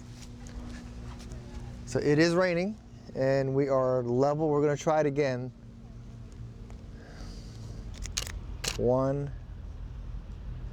2, 3, 4, 5, 6. That should do it. Let's see what we have. But that's tremendous. What you want to do is to always shoot vertical pans, because you'll need to crop. And if you shoot horizontal pans, the tolerance is very tight. And if you're slightly off and you have to crop it, it'll be like a real thin ribbon. And you're better off with wider pans than real thin ribbon pans. It's just my opinion.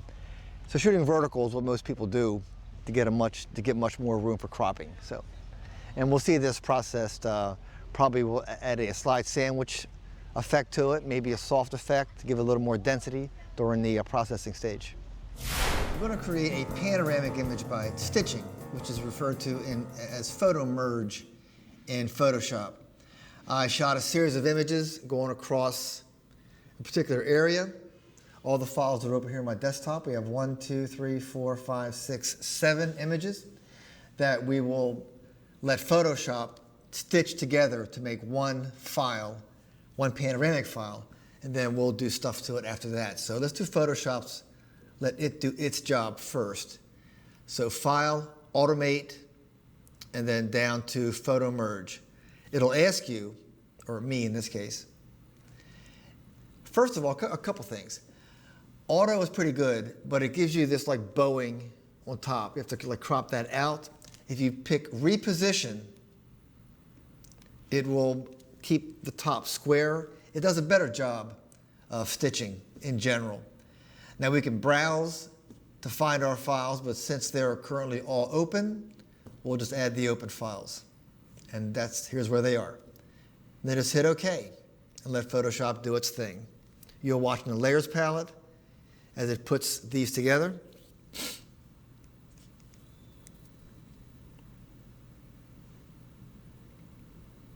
And the very last one, which is doing now, untitled Panoramic 1, it's doing its deal.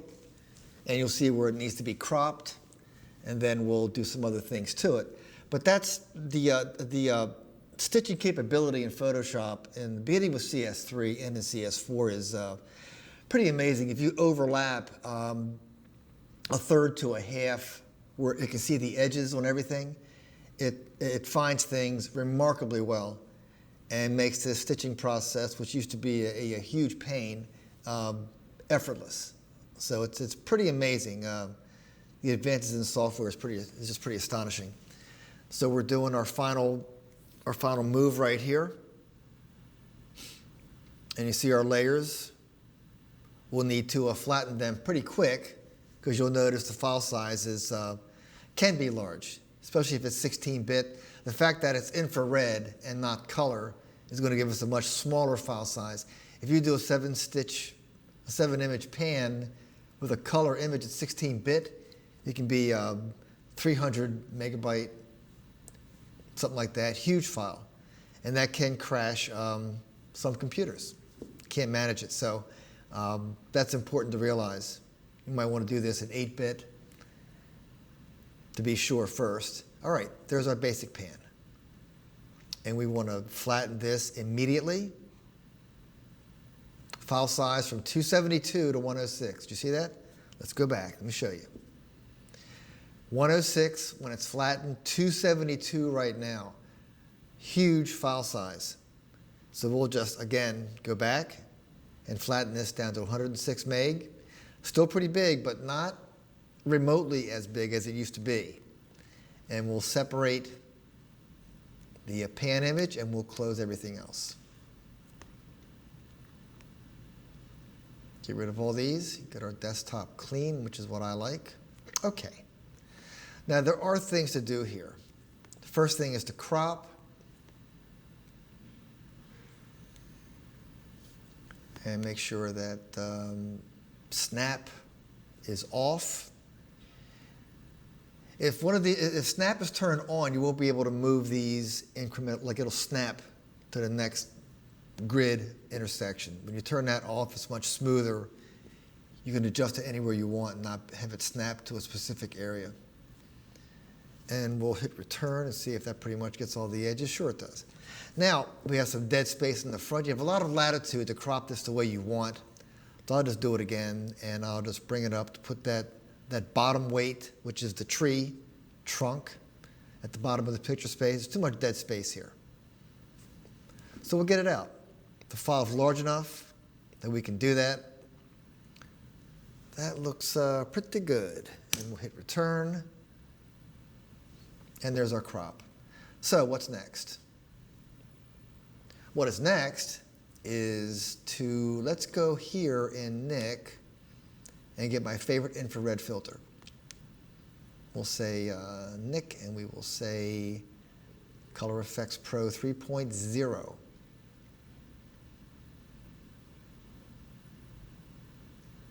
And the gazebo's pretty much in the middle. And we'll come down here to midnight. There it is. Push your brightness up all the way. Look at that. Contrast back a little bit. Blur all the way up. Now you notice that the color is very uneven, or the tonality, very dark, very bright. That's not going to work yet. So I'm going to cancel this, and I'm going to go back into Photography for targeted adjustment to go to that one bright area and darken it up. The reason that it's bright is because the light is over here. It's more open. The part on the left is more of a canopy. So you have this uneven, even when it's raining, which it was, the light hitting that is still uneven. So now we'll just select this white spot right here. And that's pretty much right about there. And we'll just pull that back a little bit. Doesn't take much. See that? A little bit more. Okay, now a little more even. So we'll go here and we'll okay that out. And I still don't think Midnight's going to work, but what I think will work is Glamour Glow on this, which is a tremendous infrared filter. It's just it just gives it that glow that we all like so much with infrared. Okay, that's a done deal. I'm going to just flatten this because that's all that I want to do with Viveza. Now we'll go back into Nik, Color Effects Pro 3.0, and add Glamour Glow. I know it sounds like it's like a fashion filter, but it's actually, it does this. Let's look at the single shot. And before and after, big difference, big difference. It's a little hot up top here. Doesn't bother me that much. Like, we'll crop this down just a shade to minimize that, but that's what we're looking for. Let's pull the glow back just a little. There we go. Temperature, you can get a sepia if you push it up, you know. Another option, you can also get that Silver Effects Pro. In other words, there's more than one way to get what you want.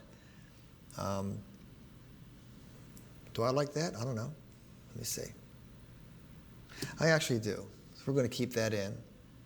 Sepia toned infrared.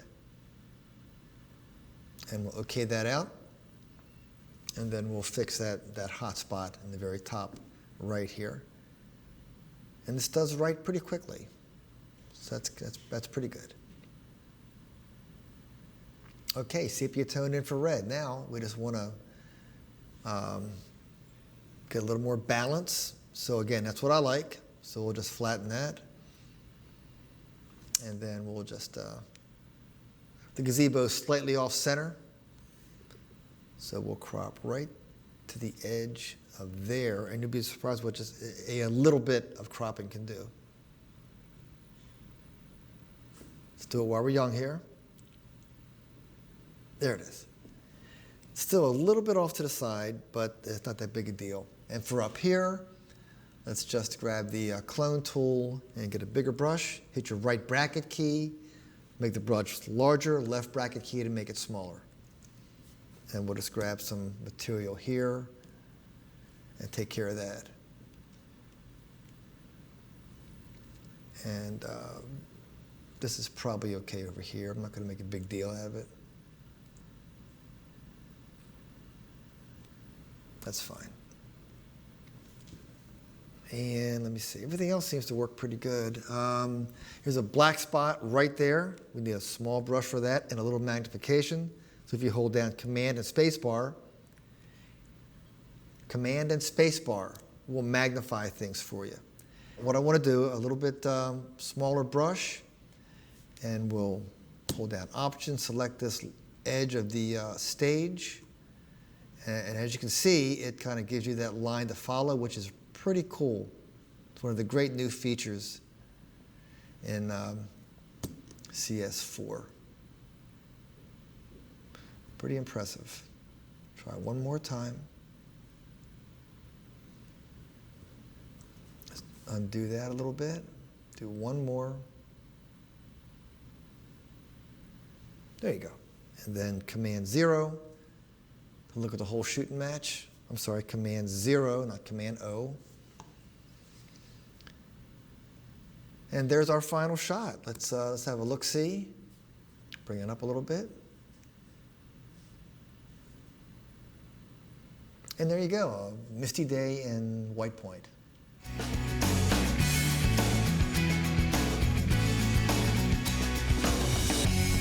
Welcome to Drayton Hall. This is just a phenomenal photo venue. We're very lucky to be here.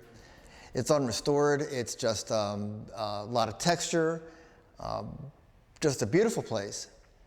And the staircase here is emblematic of this structure. And we're going to take. We're going to begin by shooting a shot right here, an HDR image, because I want to get detail again throughout everything. And we can probably beef up the color a little bit by maybe using NYX contrast color or glamour glow, that kind of thing, and maybe make it a bit more crisp with Lucis. And if I want to go black and white, which I just may want to do with this because of the nature of it, NYX Silver Effects Pro is tremendous. Let's have a shot at it.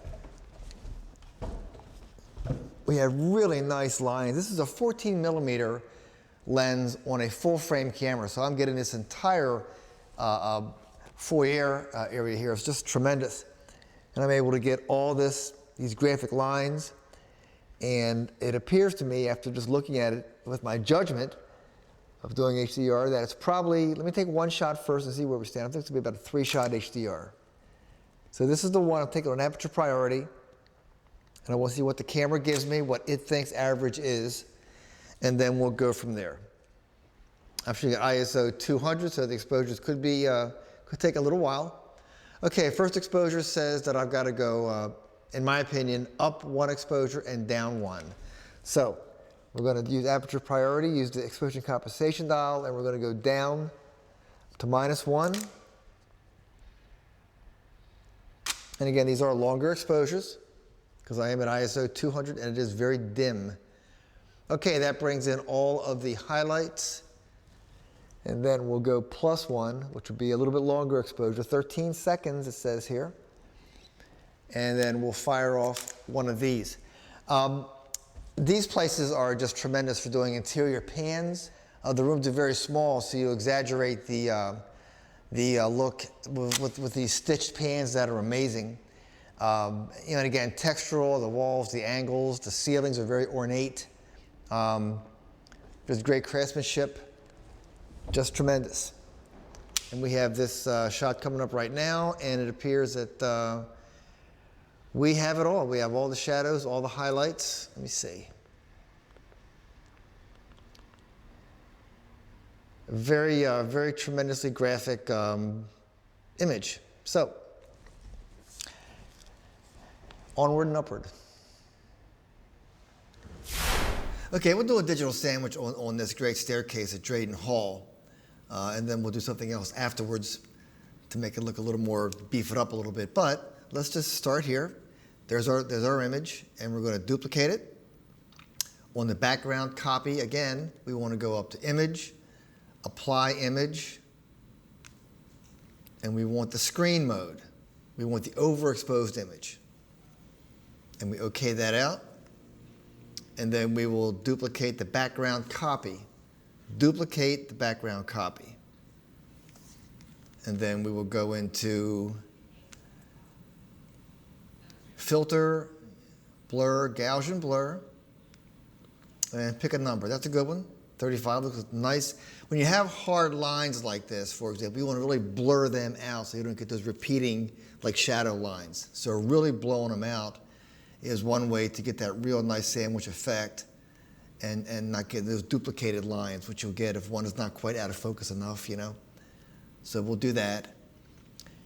And then the final stage, which is the piece of cake, you go down to here, and the blending drop down to go to multiply. Not bad. If you hold down Option, when you have multi-layers, if you hold down Option and click on your background layer, it turns everything off but that. So you can see the before and the after. Isn't that nice? Nice halo to it. That's the sandwich effect. Now, I'm going to go one step further on that. And we're going to flatten this out. And I'm going to go into a program called Lucis. But I always create, when using Lucis, a duplicate layer. Because we're going to really kind of over sharpen this a little bit. And then we'll blend the two layers. So we're going to perform Lucis on our background copy. So we'll go to Filter and then Lucis Pro 6.0, which is the more advanced version. It's pretty amazing. And we'll fit in view, see the whole thing. The scan lines give you the greatest sharpness, so we'll keep it at 32-bit. As you go into your channels to adjust the sharpness in each channel, you may get a color shift. So we'll push this up to have no color shift. You may want to have some on occasion for the more abstract color renderings or fine art renderings, whatever, but I want things to look as they look right now. And turning off the display composite image is akin to using lab mode to sharpen in Photoshop. It turns the image to black and white as you see it, but it's not a black and white image. It's easier to see sharpening when there's no color to cloud your vision, so to speak. So I'll change the enhanced detail right here to 100, and then OK that out, and we'll see this sharpen up. Each channel will sharpen up, and we're going to like over sharpen a little bit. Go down to green, and then again we'll go to 101 as it puts it. Type in 100, it says 101. So I guess that's what they want. There you go. Good drama there. And then blue channel. And again, watch, if I select 100, Lucis says, kind of 101, really. And now it's doing its deal here. And now I'm going to go, and that looks pretty good, crisp, you know. And we'll go to display composite image with all the sharpening channels together. And it's pretty crunchy. I like it, but it's a little bit, a little contrasty back in here, a little over sharp, you know, but we're going to say okay. And I'll show you why.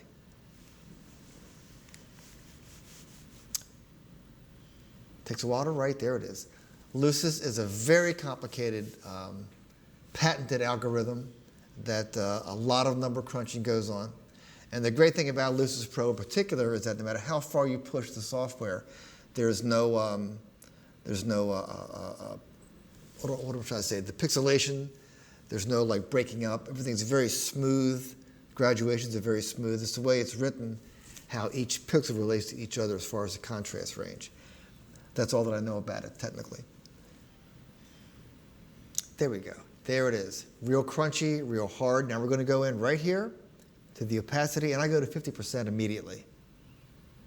And just see what it gives me. 50 thereabouts. And then we'll look at it before. Look at that. And after.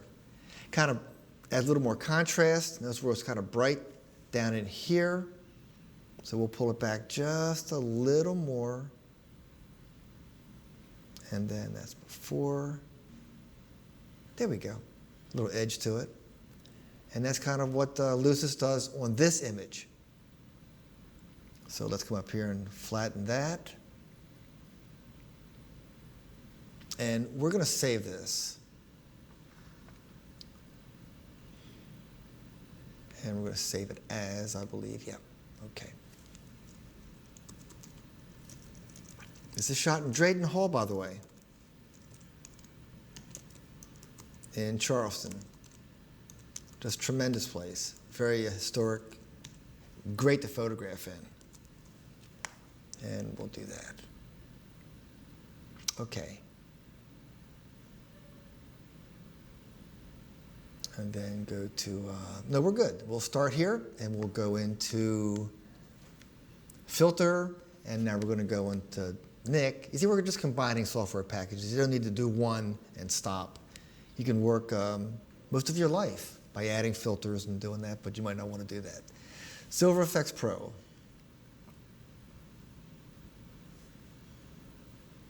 And here it is. Here we go. It gives you a number of presets over here that you can choose to use or not to use. I tend to go directly to the tools over here, what I call the true darkroom tools. So I will have a look at this. Do I want that brighter? No, I want a little bit darker. So we'll do that and bring the contrast up a little bit. Structure, bring that way up to sharpen it. A little brighter. Now, let's have a look at this control point. I want to put this here, and I want to actually diminish the effect.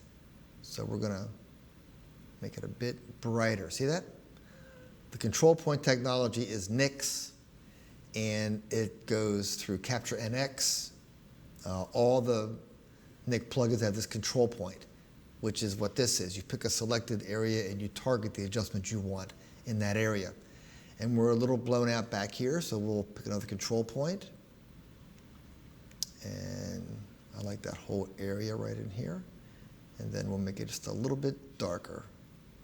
See that? Detail goes back into the door. Just a little bit more. There you go. And a little blown out here. So we'll hold down Option. Hold down the Option key. Grab your control point. What that does is the second you touch that, it duplicates it. And we'll bring that right down to here. Detail on the floor now. So far, we're from here. I'm sorry, it goes to the colors version. Never mind. It brings in detail in these areas. We're going to go look a little bit further. We have control points. Scroll down here to the filters. We can get the red filter up. Orange is, gives you that. Yellow, green is a little more dramatic. All these options. There's the original. Red's kind of nice. Original. I like the the way that the shadows move. Yeah, it's especially up at the top portion here. So we'll keep that. And let's look at film types. If you like a certain type of film, believe it or not, you can get to that here. All right here. I tend to just forego all this because I know the look that I like. But if you hold down the mouse point long enough, you'll see it change. So it's a live view, basically. It's pretty nice. That's not too bad, is it? Kind of get blocked up in the shadows. As you move down, it kind of changes in a live view. That's kind of what I have, so we'll just get out of this. And if you want to add grain, sensitivity is if you want to add a contrast curve, or I'm sorry, you can intensify the reds, pull it back. You can really fine tune all of this stuff. That's kind of nice right there. We'll save that. I tend to run red and yellow in tandem. See, I brought the detail up in here, made it a bit brighter. See it, watch. We'll pull it back to the default. See where it's dark, and the yellow filter tends to put a little more life up in here. And then tone curve is just what it says. If I add more contrast, it may get too dark where I brightened it up, but we'll take a run at it. A little more contrast. Little contrast curve. You see, it blocks it up too much. So I'm going to just put that back where it was. Pull the control points. Can you do that here? Yeah. Pull the control points off. And you're done there. And that's basically it. So again, you hold down your space bar. And that's the original color image, I'm sorry. And there's the black and white. I like the black and white here a lot. So we're going to save that. And that is a straight black and white image, so we're going to just keep it that way. And this writes a little bit faster. It's not quite crunching as many numbers as some other software like Lucis. But any pretty quick laptop can run through this stuff pretty fast. And there we go. And our background is color. I'm sorry. There it is. There's your silver effects. Color image. And right here. So while we're here, we have our second layer, which Nick creates automatically with silver effects. And if I want to adjust the opacity to get sort of a color, like a pastel, you adjust the opacity of your black and white layer. Isn't that nice? So you can get sort of a cross blend where it's sort of black and white, sort of color. And that's what you can do. It's pretty amazing just with, and that's pretty much the color image. And if I want to tone that down, add a black and white, like a more organic feel to it, I kind of like this. Still have detail back in the door way back here. And I'm going to save that. I'm going to flatten that out because I like it. And we will save that as stairs, and we'll call it Lucis. Basically, that's what it is.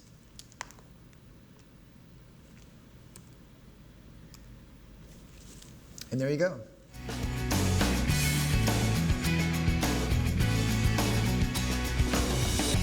This is a very cool situation because there's a great cloud detail outside now, which is phenomenal. Which will come out great, again, as an HDR. That's kind of why HDR is around for us, to bring in that cloud detail and to bring on the detail in the dark areas, etc. But what's great about this is the glass has that like funhouse mirror type. It's an older type of window. Gives you very nice, like a panoramic look through the window, which is great.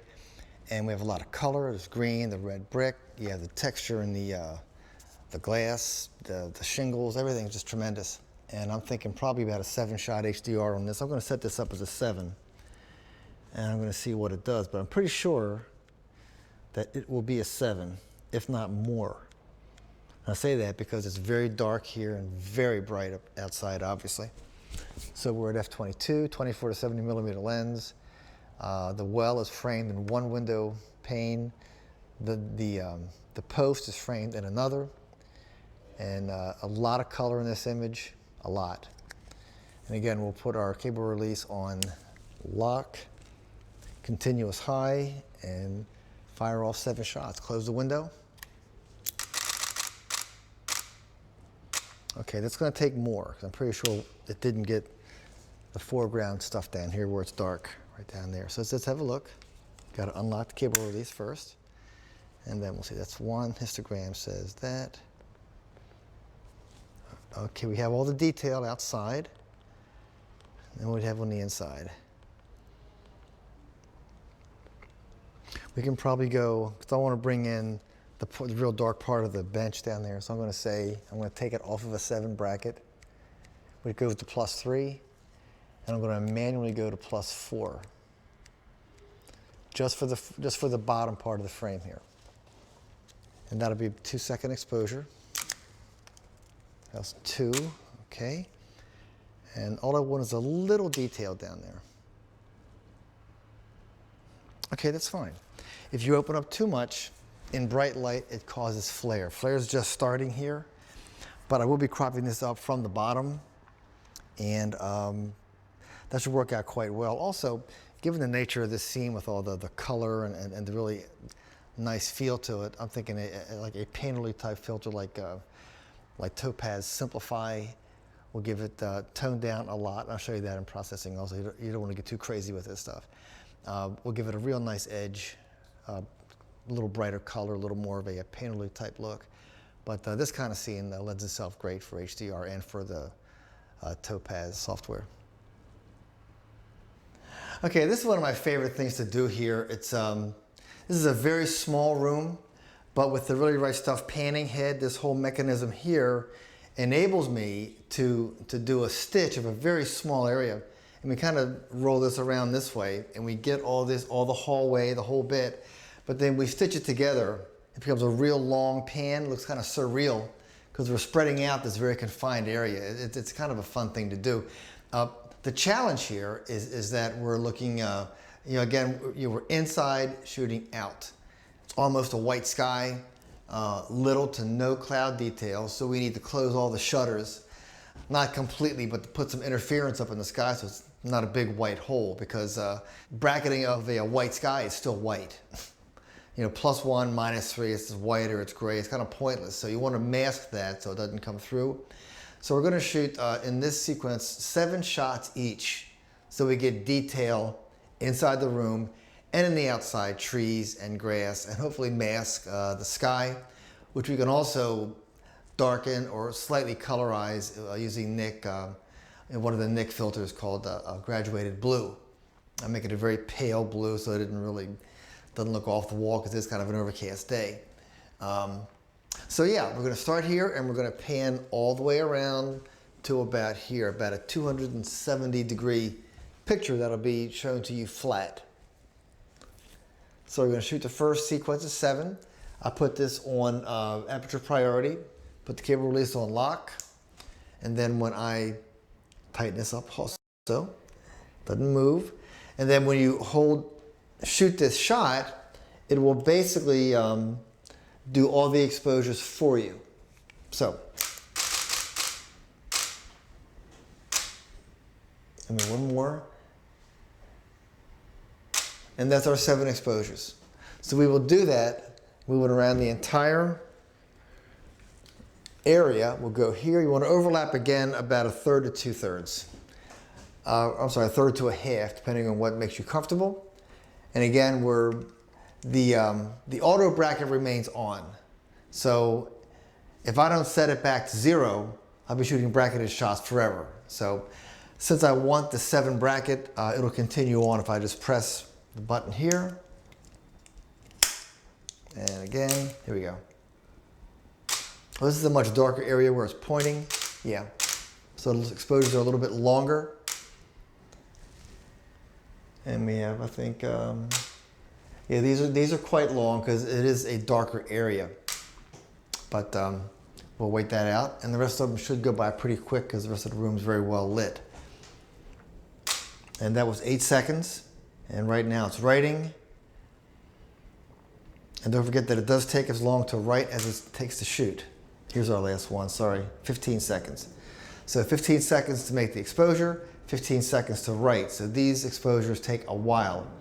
It takes 15 seconds or the amount of the time of the exposure to write the card because I've got noise reduction turned on. So it takes double the processing time. And this is writing right now, and then the rest of it should go by very quickly. Okay, now we're done. So we'll loosen that up and swing that around to about here, and we'll tighten it up. And this next sequence should go by very quickly. Very quickly. Because it's much brighter out there.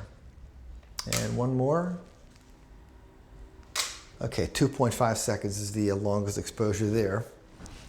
And then we will loosen that up. And then we'll move this to here for our final shot. Final shot goes to the door. So it's door to window. So we're getting about a 270. And again, we'll close the finder window, viewfinder window. So no extraneous light affects the exposure. Lock the cable release and fire off 7 shots. It's not quite as bright this way as it is outside, so the longer exposures are a little bit longer.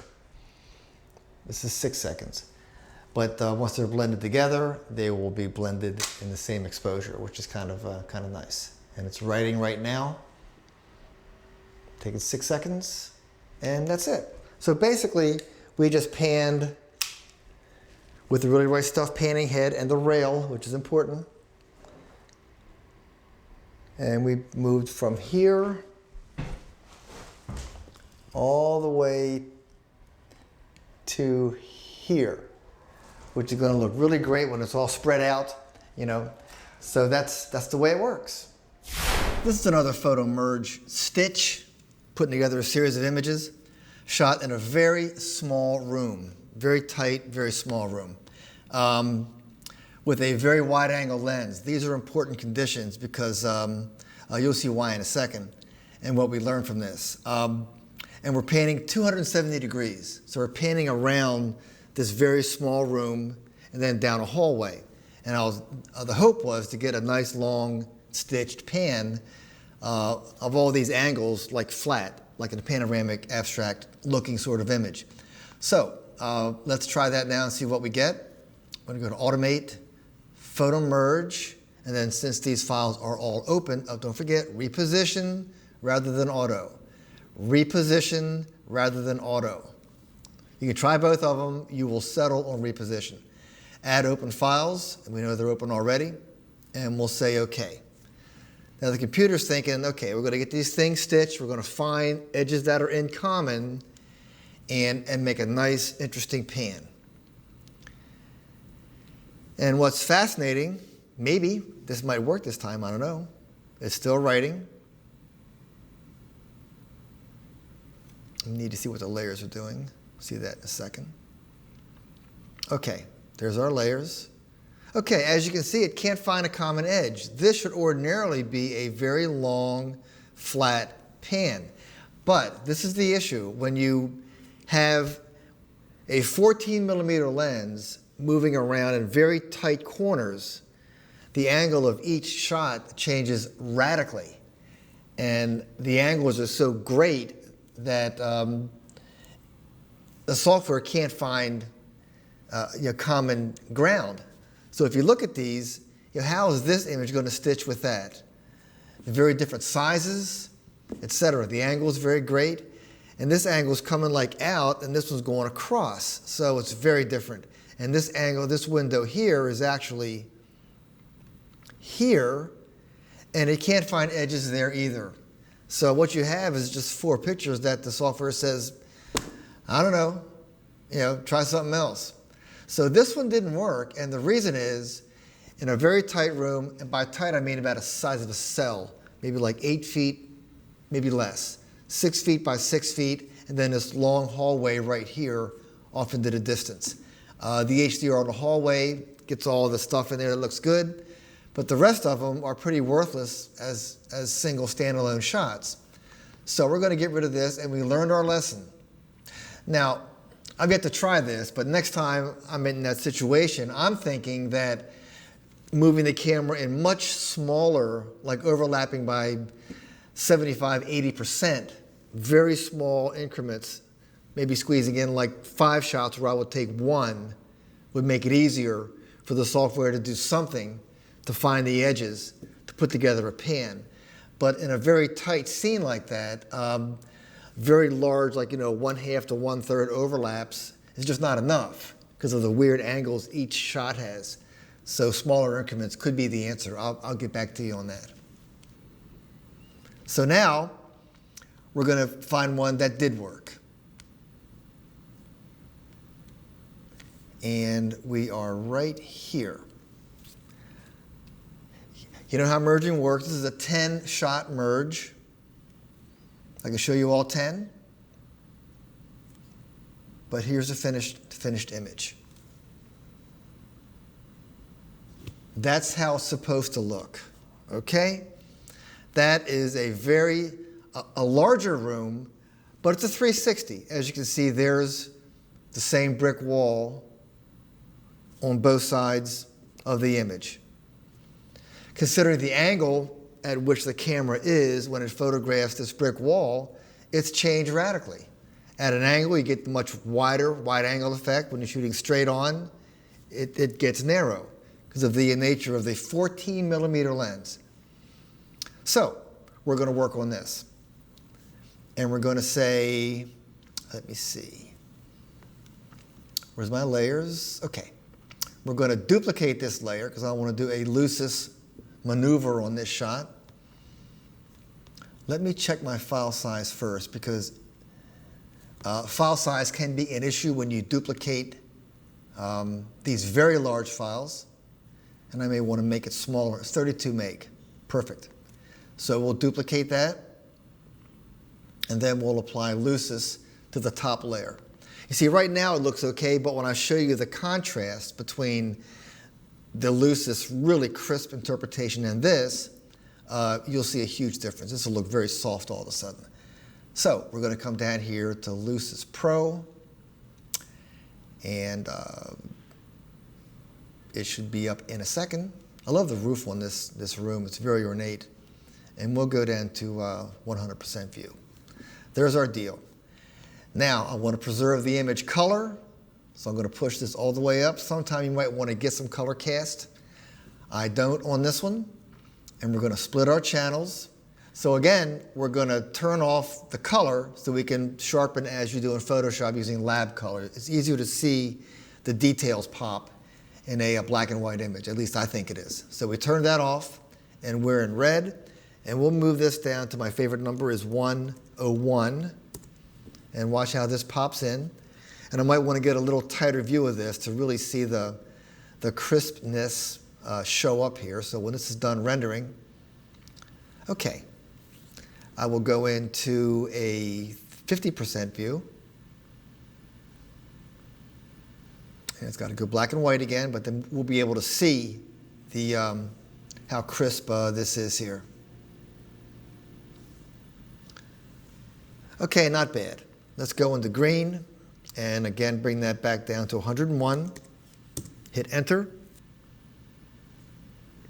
And this should sharpen up really nice. The green channel is great for that. You can really see it. It's a good black and white rendering. There we go. That's what I'm talking about. And then blue, we'll pull this back again to 101. Now these numbers aren't an oracle, you know what I mean? You can go in there and adjust them any way you want, depending on what you want to see. I just happen to like this, but it's just one man's opinion. And sometimes I'll go higher or lower, depending on what I want. So there's our 3 channels rendered in black and white. They all look pretty crisp. Now I want to see it in color. It should look over the top.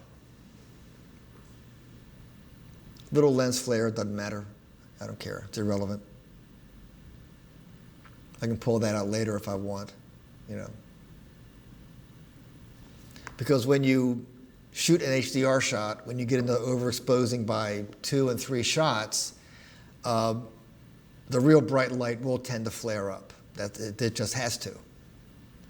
Now we're going to say fit in view and get ready. Do it while we're young.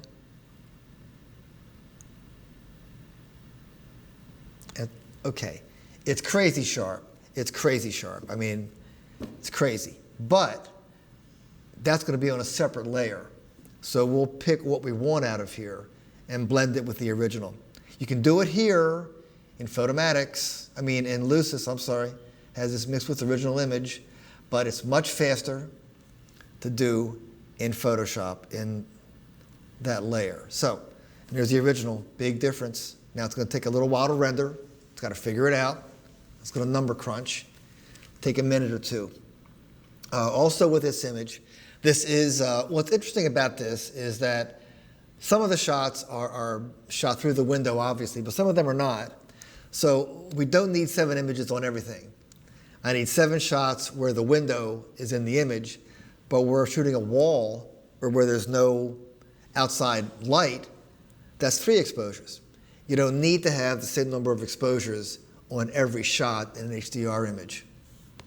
So here's our crazy wide, super Lucis layer that we will blend with the original. And let's just try to do that now. What if I say my first stop is 50% or thereabouts? It's not too shabby. Let's turn it off. Pretty soft, huh? Big difference. Crank that back on. It's pretty dramatic. I do like that. Detail in the ceiling is just tremendous. So we'll keep that. Let me pull it back, just make sure. Let me take it down another half, 25% or so. Okay. That's kind of a nice middle ground right there. It's not, it's sharper than that and not as crazy as that. But let's pull it back to around compromise, say 35. That's pretty good. Okay, that's the idea. So we'll just, I'm satisfied with that. I don't want to keep doing this over and over again. And there's our, there it is. This happens pretty quick. There's one aberration. I mean, software is not perfect, okay? So it's got little deals going on. And one of them is right here. Let me have a look at that. See where it didn't quite cut it here? I'm not sure what to do about that, but I will maybe pull this over to about here. That's a tough one. That's a tough issue. Let me go into this tool, make it a bit smaller. And maybe let's select right here. Get the lines lined up.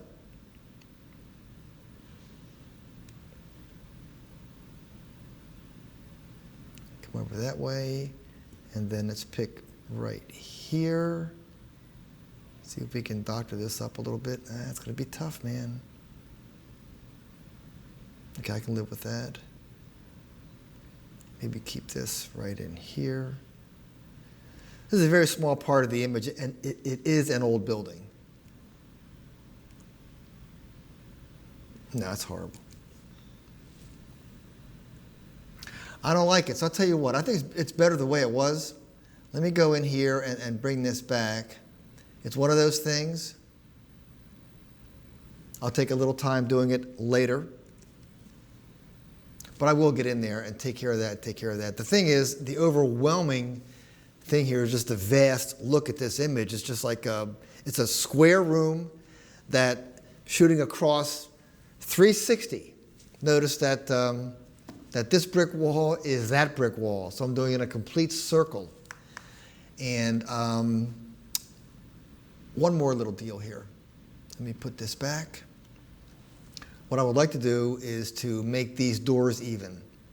So we'll pick the crop tool, which is letter C, and we'll crop right to about, I want to get a balance, edge balance, right about there. I think we'll do just fine. And we'll hit return. And that's it. This way you have balance, like I call margins on both sides, a little bit here, a little bit of space here. It's close enough. I can fix this in software when I get about half an hour, because that is a difficult situation. So,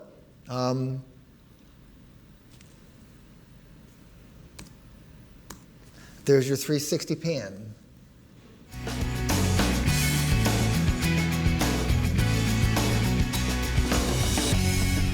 This is a great room here at Drayton Hall. Just tremendous place. This room is phenomenal. We're shooting out of the room into a larger room, and the wide angle perspective is kind of dramatic because you get this real large old door with this really like chain handle kind of thing, and it goes into this like staircase with like shadows going through it, and the dynamic range is very high, which sort of to me necessitates the use of HDR, which is probably about a 3 to 4 stop range. That's my guess. I'll find out when I shoot it. But that's the basic idea. It's just a lot of contrast, very light, very dark. You want to blend those together, and Photomatics can do that for you. And I'll just take a shot at this. I'll take my first shot. I'll do this manually. Oh, and also make sure you spread your legs out so you don't hurt your back. You don't want to shoot like this. Okay, you want to keep your back straight. You're better off spreading out and bending down this way. It's much healthier. And I'll basically focus 1/3 in with hyperfocal. I have a little window light coming in, and I'm going to just take one shot to again get my exposure strategy here. And I'm at ISO 320, and I'm going at f16, and we'll take one shot and see what we do here. Okay. The first, fourth, and fifth shots in a 5-shot series are basically the longest exposure. Okay, we can go both ways. That's actually a little bright and a little dark. So this could be a good 3-stop. So we'll go up 1 and protecting the viewfinder. And then we'll go down 1, and that will cover the entire dynamic range of this image.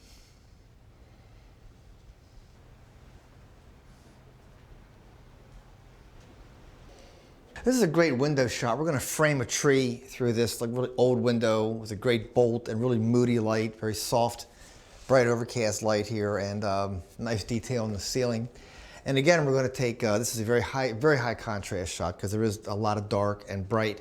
So we'll take one image to get our exposure strategy basically. And let's see what we have. We are looking at basically way under. So the upper exposure appears to be good. So we'll shoot at 0 EV, which means on meter, and then we'll open up. My guess would be we'll take 2 overexposures and see what we come up with on the second one. If that gets all the highlight detail in, then we're in good shape. So we are way under. Let's do one more. We're gonna need 2 more because it's extremely dark up here in the rafters. And then I think one more should do it. That's +4. So we're pretty much average to +4 is what we're shooting here. Okay, now we're talking. That has one more. We gotta go plus. In a high contrast shot like this, it's not unusual to go -5, but it is unusual to go +5. Wait for the trees to stop moving out there. There's a 1 second exposure. At ISO, again, we're at 320. This could be 200, but it's 320. And trees got to slow it. You have to wait a little bit for things to slow down a bit. Okay. All right. So that should get, that has the rafters are extremely bright. The outside is white, basically. But then as I stop down past this sequence, this gets very black up top, and you get a lot more detail out here, which is what we're talking about. That's going to look really good. 2, 3, yeah. So the latitude was pretty much average, highly unusual, from average only bracketing up to +5. Because again, the door is like white with detail, and this up here in the rafters is just like pitch black. So the latitude is pretty amazing. But 0 to +5 got it.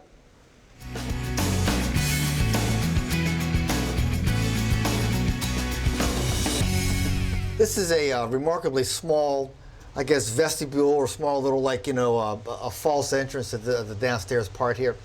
And it's deceptively tiny, but with a true 14 millimeter lens on a full frame camera, it creates this incredible expanse, which is what wide angles do.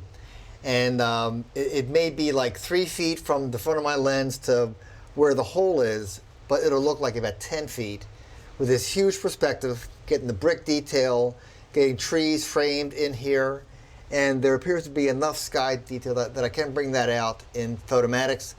This will be an HDR shot because obviously it's very dark in here relative to outside. So it'll be about at least a 5 exposure image, and we'll get great detail in here, very dramatic, and we'll get these live oak trees framed within this arch right here. So, and I'm getting it real high because I want to minimize the amount of dead sky. So I'm standing on my toes, way up high, and I'm at 14 millimeter. And I'm going to shoot the first image here to see what we have. And it appears that, I'm looking at it, that we need to be +3 and -2 on top of that. So I'll do -2 first, make sure I get the highlights, and that's good, that's enough. And then we're going to go +1 to bring in all the shadow detail. And I think one more plus will do it. That appears, maybe one more for good luck. And okay, that appears to be all the highlights, all the shadows, very dramatic composition with a wide angle lens. And I love stuff like this. It's very deceptive how small this place is, but using the wide angle does give it a whole new sense of drama. And we'll have a look in the processing part. Yeah, these tight areas lend themselves to a lot of interpretations, especially with the super wide, like a 14 millimeter or even a fisheye, you know. So I'm going to stay here and do a couple more shots. The hallway is more elongated to the right, so I'm going to just come over here and again get back as far as I can. And the tripod's squeezed together, as you can see, because I want to get the tripod really up there and minimize the footprint. So I'm going to get squared up with the edge of that window, that edge of the wall. Get that plumb. There we go. But the house is not plumb, is it? Because it doesn't look right. So what if I do, let's just do this. All right, so we're getting a lot of moody light, but no sky, no outside. I'm making sure that there's no outside. You know, the walls are all like just have light, but there's no grass or trees or anything. It's all in here.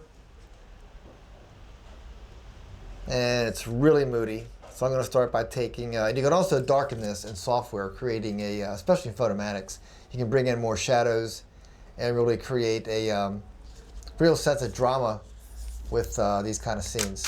So I'm going to shoot one. Let's see what I have here. It appears that it's almost dead on, but I could probably go up one and down one, which I will do. +1 and then -1. And I think that'll cover it. That's all the detail, all the shadow. We can go up one more, so it'd be +2, and really brighten it up, which will bring in all the shadow detail. Now that doesn't mean that the shadow detail is gone. That means that we have it all. And we can, when we process this shot of Photomatics, we can go in and mess around with black point to bring the shadows back, but to bring them in the way that we want them to be.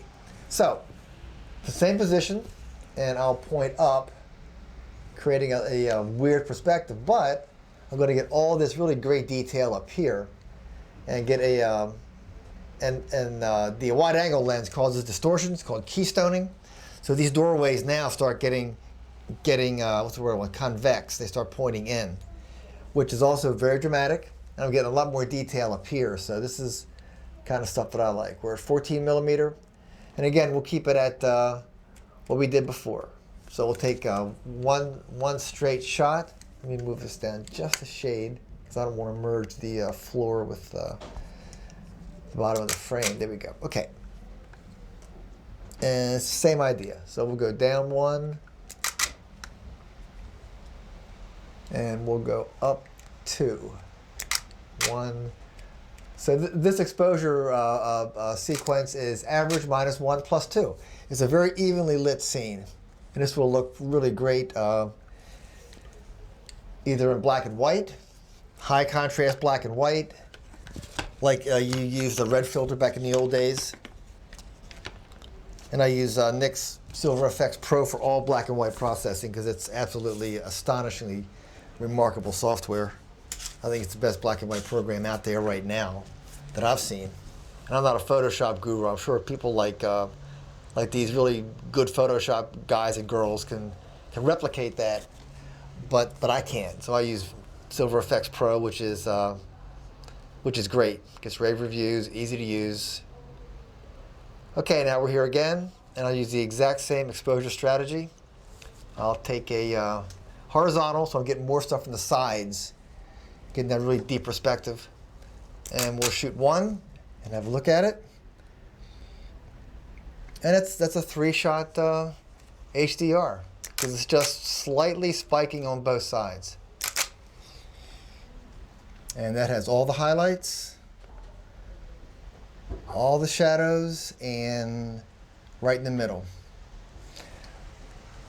That's tremendous. I love these little hallways like this. Let me change sides. Let me go over here real quick, just knock all these out before I get out of here. And we're over here. So one more quick shot.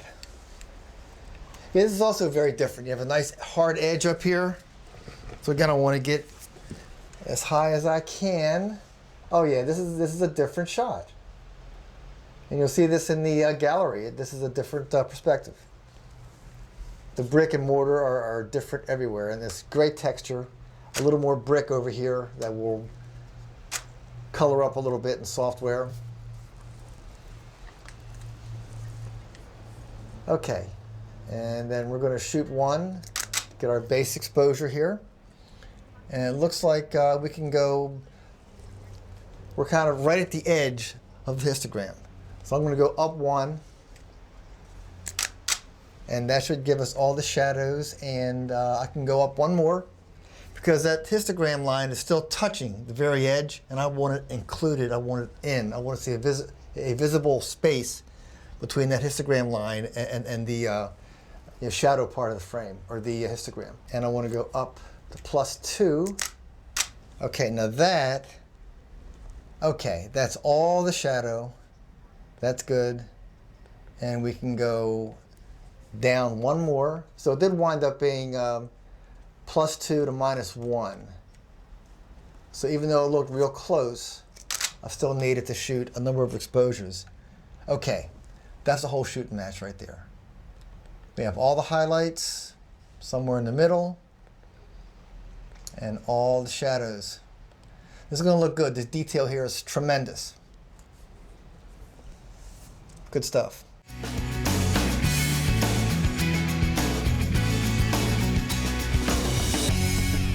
We're at Magnolia Gardens here in outside of Charleston, South Carolina, one of our favorite venues on earth, and it's tremendous. This is one of our favorite shots. It's called Oak Lane as you drive into it, and the color's patchy as it is every spring. Some areas are more colorful than others, and colors kind of overlap. This isn't a particularly colorful area right now, although it will be next week. So we'll shoot here, and the good thing about this area is that even if it's not colorful with azalea, it's green, which is like great for infrared. So we'll do that. We'll shoot a straight infrared shot with the D200 and then put on a soft focus filter, and then we'll blend those two together in software.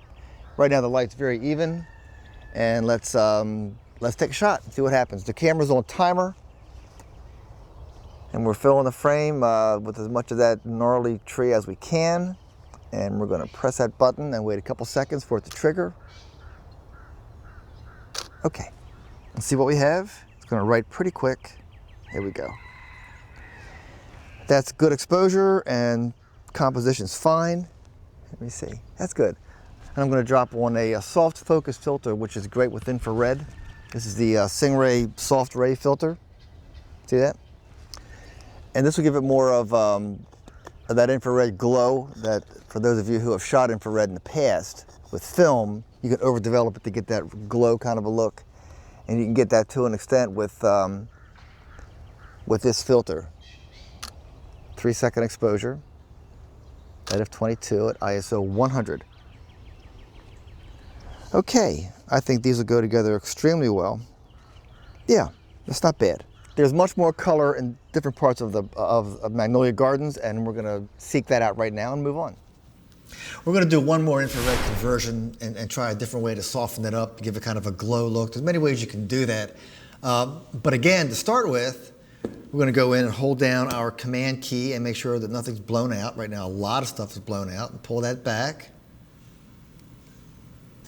And there is our file that nothing's blown out in. So at this point, we'll pull the saturation out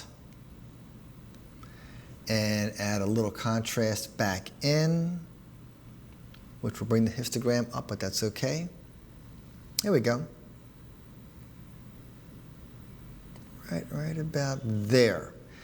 That's your infrared shot, but now we're going to take this into Photoshop and do a digital sandwich, which looks really cool for infrared. Again, we want that targeted look of a glow, like around the image, kind of a soft look around the image. And we are here. And as we did earlier, it's a very simple process. You duplicate the layer, image, apply image. This is critical. Apply image, and we want the brighter of the two, multiplies later. Screen on this one, okay that out. We duplicate it. The background copy gets duplicated, not the background. Let's do it again, and there we go. On this one, we'll say filter and blur down the Gaussian blur. And let's pull that back to maybe, just for kicks, try 24, see what that does. Let's just slide it back and forth here and see what's going on. I'm trying to blur the detail. That's getting close. Yeah, 24 is about right. Okay, we'll okay that out. And then we go to the drop-down blending here and say multiply. Do I like that? I don't know. Let's hold down Option and see everything.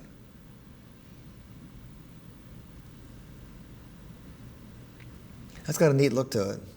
It's got a sandwich look. It has more depth. It goes back further into the image. There's detail everywhere. I think it works well. Let me flatten this and save it as, we'll call this Oak Lane sandwich to the desktop, and save it, and that's pretty much, and there's our final shot, just like that.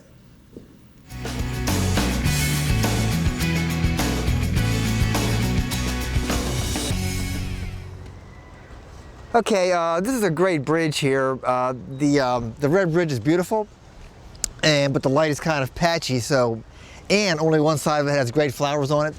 So this is a perfect candidate for a mirror image. So I'm going to shoot half the bridge, 5-shot HDR to bring in all the detail everywhere. And then during processing, I will actually mirror that to create the same size bridge, but with the flowers on both sides. And also the right side of the bridge is obstructed, but if I mirror the good side, it'll be a full frame red bridge. So I will do that now. Got good reflection, good color, and we're almost level. There we go. Good. Yeah, that's tremendous. And we'll just bring it up 1/3. There we go. And that's our 5-shot HDR. We're gonna have a look at it. That's way over, way under, and right on. Let's take it down 1 more third of a stop and shoot one more just for good measure. And again, it's on continuous high with a higher ISO and a little lower f-stop. We don't need f22, we don't need ISO 200. And we need these things to fire off in a hurry because there's moving water. And if the exposures are very long, it looks kind of weird. So I want to get really rapid fire exposures. And that appears to be what's going on here. So that's good. 2, 3, all the shadows are in, all the highlights are in. And that'll look good in post. Okay, we're going to do one more mirroring image. You can basically also mirror HDR, obviously. So we took a picture of a bridge in Magnolia Gardens that was in kind of like patchy light, so I did shoot a 5-shot exposure of it, and we will process that in HDR, just kind of running through it somewhat quickly, but not, we'll still talk about it. So it's doing that now, and we'll get our HDR raw file in a few minutes, or a few seconds, I hope. And then we'll get that done. Then we'll do the mirroring on that, and I'll explain to you why it's a good idea to do that sometimes, because some things are a little bit messy, and it's one way of also editing your image down a little bit. Okay. This is the HDR raw file, as we know, so we'll save that as we save all HDR raw files to the desktop.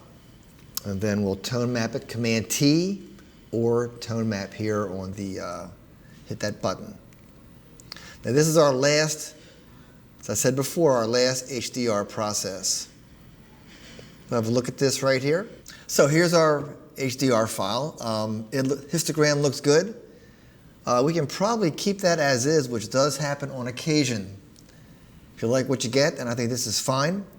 And don't forget that this is not going to be, you can't take this into software afterwards. You will not get everything done in Photomatix. Gives you a good jumping off point. So we'll process this to get our single TIFF file after we save it as a TIFF to make it that way. Okay, still in Photomatix, we need to save as, which here is Shift-Command-S, or the menu where it says Save As. It's right up here, right there. So, and that'll go to the desktop. And now it's a TIFF, as you can see. So we can get out of Photomatix now, no problem. And we'll revisit this file as a TIFF file in Photoshop. Right up here. Okay. Now, what's important to notice is that this bridge is cut in half, right there. So when you mirror it, it winds up, it looks pretty natural. Of course, if you look close, you'll see the mirroring effect. But let's get this to look like something first. Let me go into, let's see, let's try, let's go into color effects. Where is it? There it is. Okay. And here we are. And we'll have a look at, let's try Glamour Glow, see what that does. That brightens it up nicely, doesn't it? Got a nice glow to it. Pull the saturation back a little bit, glow temperature back a little bit, and make it a little bit more glowy. Actually, that makes it darker. Let's pull the glow back. There you go. Just a little bit. Saturation back up a little bit. Glow temperature, let's see what it does. A little bit warm, a little bit cool. Again, max these controls out, see what you get, put it back in the middle somewhere, that's fine. And then we'll OK that out. Creates a layer. I'm going to flatten this out right here just to get it to be a single file with no layers. Okay. Remember the mirroring? We select all. We copy, paste, creates another layer up here. And then we want to mirror to the right. So we'll go into Image, Canvas size, not image size, crucial difference. And we'll click to the left to open up space on the right. We want it to be 1% because we want to increase the canvas size by 100%.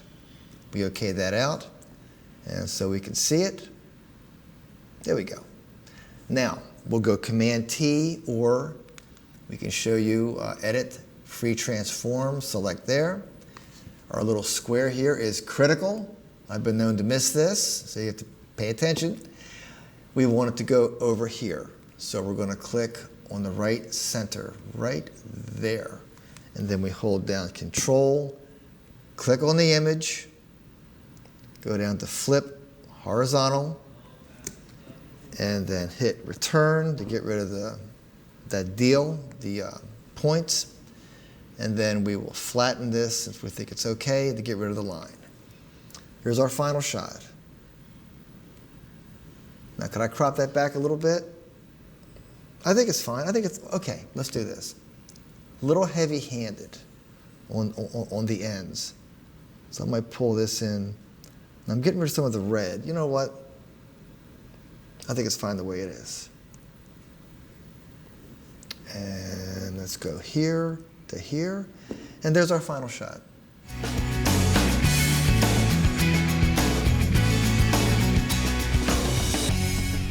This is one of the classic shots here at Magnolia Gardens. At least I think it is. We shoot this every year in workshops. Bunch of really pristine bald cypress trees framing a very old gazebo in one of the openings with some azalea in there for color. And the pink lichen is tremendous. Trees are all very separated. Nothing is merged. Kind of a pet peeve of mine. Keep things very open, very separated. And we'll take a shot of this. Minimizing the water, because there's some old bamboo down in there, which is kind of a built-in hotspot. You don't want that. And this is a game of trade-offs, because pretty much to get everything we need to put that big tree kind of in the middle, but it's so busy around there that it doesn't really stand out as being in the middle. But it actually is. But it's the only way to get these things separated with the right framing. So, I mean, rules are rules to an extent, but in order to get what you want, you've got to trade off once in a while. And I think this works pretty well. So we'll meter this. I'll shoot this on aperture priority, matrix metering. I think it's about 1 stop under. So I'm setting my exposure compensation to -1. And we're going to check our focus, make sure that we're all the way back. Okay, and then we'll fire this off. I think that's good. Let's have a look. And that appears to be right on the money. It's a little bit hot, but you can recover that really minute hot spot, no problem. It's a very small peak at the right side, probably that ornate Japanese garden icon there, but that can be fixed, no problem. So I think we're good on this. Let me, while we're here, which I tend to want to do, let me shoot wide open. And it's much easier to defocus a telephoto lens. So I'm going to try to do an overlay by defocusing this tremendously, so it's way out of focus, wide open, and then we'll take this shot and then we'll merge them. One out of focus image completely and one sharp image, and we get this very nice soft focus effect. There was a technique shot with transparency film many moons ago called the slide sandwich. It was a great effect. You would overexpose one slide and slightly overexpose the second one, put them together physically like 2 pieces of plastic or acetate and get this really great 3-dimensional effect. We can replicate that to an extent in software. It's pretty good. So let me show you this, this digital sandwiching technique here. There's many ways to do it. This seems to work for me. It's very simple, very clean, very easy. And this, the flat nature of this light on this image kind of says it needs to be beefed up a little bit. And I think it'd be a nice slide sandwich, a good one. So we'll start here, and we'll come down here and duplicate our layer, and then we'll go into Image, Apply Image. See that? Apply Image. And then you want to replicate the overexposure. So we'll say Screen. Then OK that out.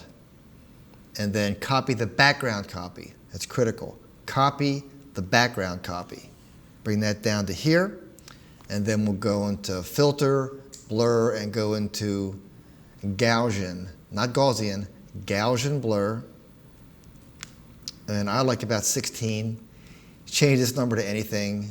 Let's say, see what is 8? It shows you in the window. Let me go up a little bit. See if we have like 28. You know, just pick a number, try anything.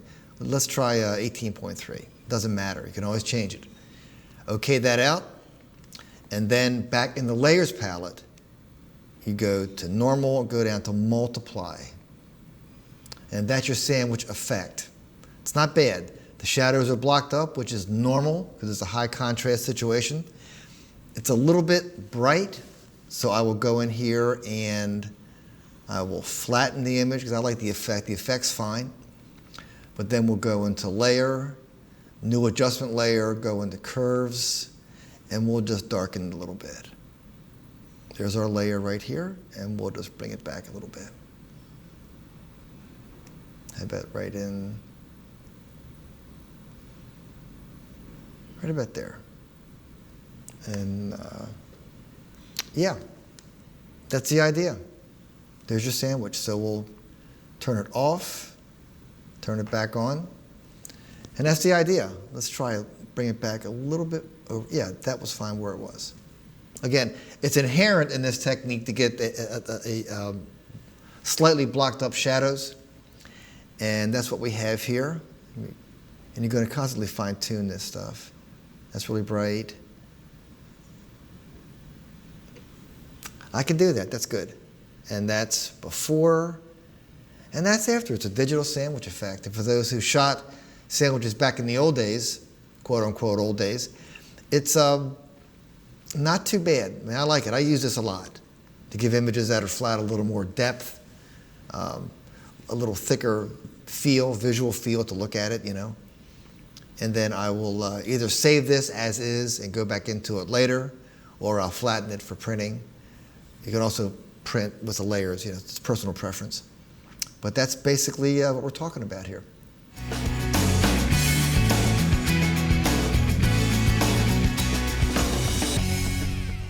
These 4 trees here are a classic multiple exposure shot. And I'm going to pretty much set this up to shoot a multiple exposure. First I will set my auto gain to -3. I tend to do these on manual. So auto gain to -3 like in the film days. And then I'll go to multiple exposure and I'll say okay. And then I'll just fire off 10. Don't need a cable release for this. Moving the camera up slightly each time. So I'll start here and I'll say, let me shoot a little more wide open. That'll work better. And we'll say 1, 2, 3, 4, 5, 6, 7, 8, 9, 10. And we'll see what we get. I shot more wide open to blur the background out behind the tree, so the trees will be real sharp and the background should be very soft. That's not bad. So it's a little bright, which is actually better than being underexposed. But I'm going to do one more at -4, just one more stop under. And again, I will pick menu, multiple exposure. Since I'm set up, I'll just say okay. And I'll shoot 10 more, going the other direction just for kicks. See what I get. I'm going to try to do autofocus to get that first tree really sharp. So I'm always focusing on it. Here we go. So now we'll just, there it is. And we'll say 1, 2, 3, 4, 5, 6, 7, 8, 9, right up the line, 10. And this writes pretty quick. There we go. This is much better because now we have the front tree being really sharp, even though it's multiple exposures, the detail is very, very sharp. And then all the other trees are various degrees of softness going into the background. Now we could do one more thing. Move this first of all. That's better. Okay, now what I'd like to do is go to f22 and we're at a 50th of a second. A 1/6 of a second, that's enough. And I want to do a swipe. If you don't know what that is, it looks like this. So I'll practice. It's easier done by hand, to be honest with you. You have more control this way. So for a 1/6 of a second, I'll just pan upwards like this. You get the groove going first, you're getting a little tighter, and then, here we go. That's simple. Okay, not long enough. In this case, real quick, you could use a variable neutral density filter. Put that on for a longer exposure to do pans or swipes like that, or wait for the sun to go behind a cloud. The optimal shutter speed for a pan like that is roughly 1 second to a 1/2 second. You have a little room to move the camera exposure-wise, and it works out nice. Right now it's very bright, so getting a longer exposure without some sort of neutral density is pretty much impossible. But a 1/5 of a second should be, let me do one more, just to make sure. We are at a 1/6. And I'll just take autofocus off of here. There we go. Now we're good. Focus manually. I'm going to include some green down here, which should look nice. I'll start at the very bottom base of these trees. That'll look good. And pan up to about here. Okay, a little faster. Again, you got to fine tune these things because it is a matter of, it is a function of just working your subject. There we go. And you're going to shoot, I'd recommend 3 to 4, 1/2 dozen maybe if not more. It takes a while to get into a groove, get the right speed of motion and the shutter speed and that kind of thing. But if you do these, do them for a while. Another way to use contrast, color range, and actually all filters is to create a copy of your original layer and do all your work on that, preserving your original file. That's another way to work. I do that most of the time when I can remember. Let's open this one right here, and let's try that on this file. This was shot at Magnolia Gardens, and it is a multiple exposure, shot at a shallow depth of field. That's why the foreground tree has all this sharp detail, and there's a real quick fall off of the background and the background flowers, etc. This, as typical of most multiple exposures, it's kind of flat because of all the overlaying of all these images, 10 exposures here. So we're going to create a copy of the background. We'll do our work on the copy here, and we'll begin by, as we just did, go here, Color Effects Pro 3.0. And I can kind of max this out now because I can blend it with the original, which is a good idea to do in general, all stuff like this. Okay, let's put this on single image view. And that's our last settings, right there. And it's not too shabby. Let me push the color contrast up a little more. Pull the brightness back just a little bit. The contrast up a little more. And color contrast, let's push that up a little bit. Let's just really max it out here and see what we get. Okay, not too shabby. Let's pull this back. What does that do? Flattens it out. A lot of this stuff's trial and error. You have a basic idea of what you want, then once you get in the controls, you start pulling things back and forth. This black area here is kind of an issue. I think it's a color contrast and a contrast issue. There you go. So you lose here, but you gain here. So it's kind of a trade-off, as with all things in anything, really. We're pretty much there. Let's move the color around up to the blue side. Now that is pretty cool. And color contrast again, up a notch. Regular contrast, up a notch. And here's before. Big difference, huh? Before and after. So we're going to OK this out. And I created a background copy, but Nick, not all software, not all plugins, but Nick does create a second copy, a layer with the effect on it, so I can now just pitch this background copy here. But it's always a good idea to establish that because sometimes you may need it. So let's go in here and look at it before. Big difference. That's kind of heavy, not bad, but let's pull the opacity back all the way back. Okay, we need a little more than that. Yeah.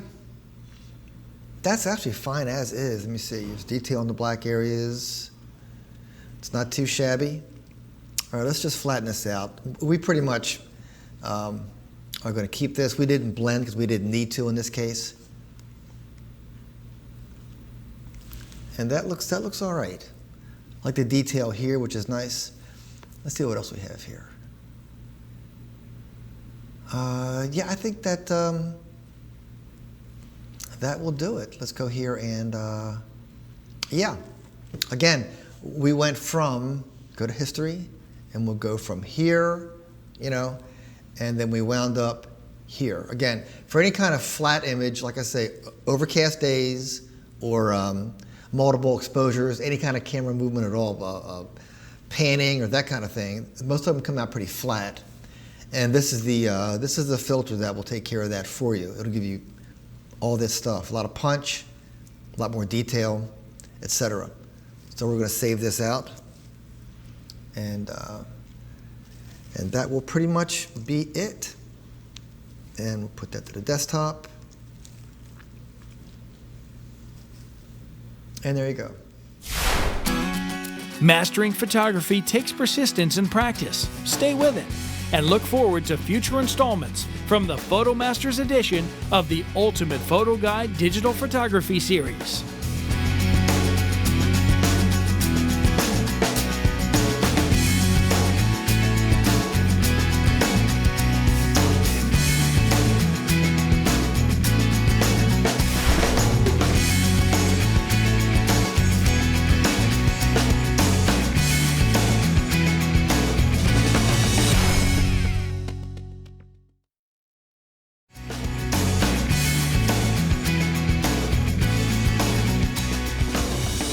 This is a gallery of images of Charleston and the surrounding area that we shot in the last couple years that I feel are some of my favorites, but they're also illustrations that we can talk about. I can discuss various techniques and things that I think work, maybe pass on some good tips to you. So this first image here is a shot with a long lens, and it's shot wide open. So you can see there's a very selective focus. Only the front three stamen, actually two stamen, are sharp. And the whole point is to get the real soft background with the out of focus pink azalea and the real out of focus green foliage around that. And that's the basic idea here. It's a very shallow depth of field, very selective focus, very soft flower interpretation. On the other hand, this image is shot with a 300 millimeter lens with an extension tube, which shows the very, very soft background, like no detail at all, like very poster board, very pastel. But the inside of the flower is fairly sharp, and the reason that is because the background is so far behind the subject that I'm able to stop down to f8 and f11, I believe, on this, to get the inside of the flower very sharp, yet still maintain the very soft, detailless background. So the important element here is, if the further away the background is, the more you can stop down with a long lens. The more you can stop down to get as much sharpness as possible in the subject, yet maintain the very soft background. This is a classic shot of White Point, or Battery Park, as tourists refer to it. And what's important here is the separation. This is like an entire area full of trees, and you don't want everything merged up and all jammed together, so it's important to walk around and try to find the most open area you can. And I did that, and I found this one very graphic tree which framed that old gas light. The lights now are what's the word I want? Halogen lights. So they're all very bright white, so you lose that very moody, authentic feel this has. It doesn't exist anymore because of the different lights. But at this time, I was very lucky to get this image. And again, the tree is framing, drawing your attention to that gas light right there. And this is a mirror image, obviously. And I took out the one light, give it a little bit of asymmetry. And people think, oh, gee, it's a mirror. Wait a minute. No, it's not. Yes, it is. It kind of causes that, that irony, so it's kind of a fun thing to do. Take something out of one half so you pique someone's interest. Multiple exposure shot at the small Audubon swamp at Magnolia. And again, a multiple exposure, and do a little color saturation, beef it up a little bit, And then we also mirrored this one, which, certain shots look better than others, and images that have a constant pattern or some kind of graphic overhanging shape are great for mirroring. It loses it looks like just a straight pan almost, not like it's a trick. So subject selection, even with this technique, is critical. Shot with finding pristine subjects is also very important, So this is a pristine flower, and I used slightly overexposed the image, and then used NYX's Midnight filter, pushed the brightness all the way up and pulled the contrast back, saturation up, to get a much softer, like a sandwich effect, but with more of a glow, kind of another interpretation. And this is one of the classic birds at Magnolia. You just got to get a bite to eat and wait. The important thing was, they don't stand still for you, so you need to get about a telephoto zoom, punch the ISO up a little bit, hand hold the camera, use autofocus, and just follow it around to get these shots. So it's a great subject. And when they spread out, everybody's all gathered around. It's pretty fun. Infrared shot in the morning with no people, which is kind of unusual. But this has the glow because I used the Stingray soft ray filter to get the infrared glow, which I like a whole lot. I don't like very razor sharp infrared most of the time. And that's what digitally converted cameras will give you, unless you alter it with a soft filter or the Midnight filter or some other digital sandwich or glamour glow, some other adaptation to create that that very soft infrared glow that I like a whole lot. This is my first shot with the Stingray Soft Ray filter. It's called the Tony Sweet Soft Ray, a little shameless self-promotion there, but it's a Stingray filter that I helped develop to an extent, gave Bob some ideas. But anyway, and this creates a very soft, like a halo type of look almost. And it's not aperture dependent, so I can stop down and not lose that soft glow that this filter will give you. You can do it in software, but it's a little bit different. All the effects can be somewhat replicated in software or with regular hardware filters, and they're slightly different. It's a matter of what floats your boat at the time. This is a cypress swamp. It's actually called Cypress Swamp. Cypress Gardens, about 45 minutes north of Charleston. And this is a cypress swamp. It's a bunch of trees. I'm not getting any water line, just the tree line. And it's a 1 second pan, so I'm moving the camera up and down to get these painterly lines. And then I used color contrast, range, and nick to really bring out the color and texture and that kind of thing. Okay, another shot, image made with the midnight filter. Really punch the brightness way up to get that this glow kind of look. It's not unlike Glamour Glow, but a little bit different, but it's similar. Just try everything, see what you come up with. But this is shot with midnight. So the background is like black. It's pretty cool. And this is shot at Cypress Gardens. Again, these lily pads are great. You get the great strong reflections in the morning. It's a function of knowing where to go when. You don't get this shot late in the day, you get it in the morning because the sun's hitting it at the right time. You get the nice bright reflections. It's very still, which is kind of characteristic of morning photography. Things are very still in the morning, including water, when you're more likely to get these very mirror-like reflections. I'm trying to find a nice pattern to fill the frame with the lily pads. This is a multiple exposure. You can tell by the multiple flower patterns moving up the frame. And just picture of color and bald cypress and azalea and rhododendron, etc., which is signature, which is indicative of Magnolia Gardens. And you want to shoot several multiples, not just one. You want to shoot a bunch of them because you move the camera differently each time, and the spacing between shots is different every time, so you want to have some kind of selection to pick the one that you like the most. And this is one of my favorite shots from Magnolia. We had the great azalea line and just great color. This uses the soft ray filter to give it that very fantasy-like type of look. It's a fantasy place anyway, and then when you add that soft glow in the morning, it gives it a very different feel altogether.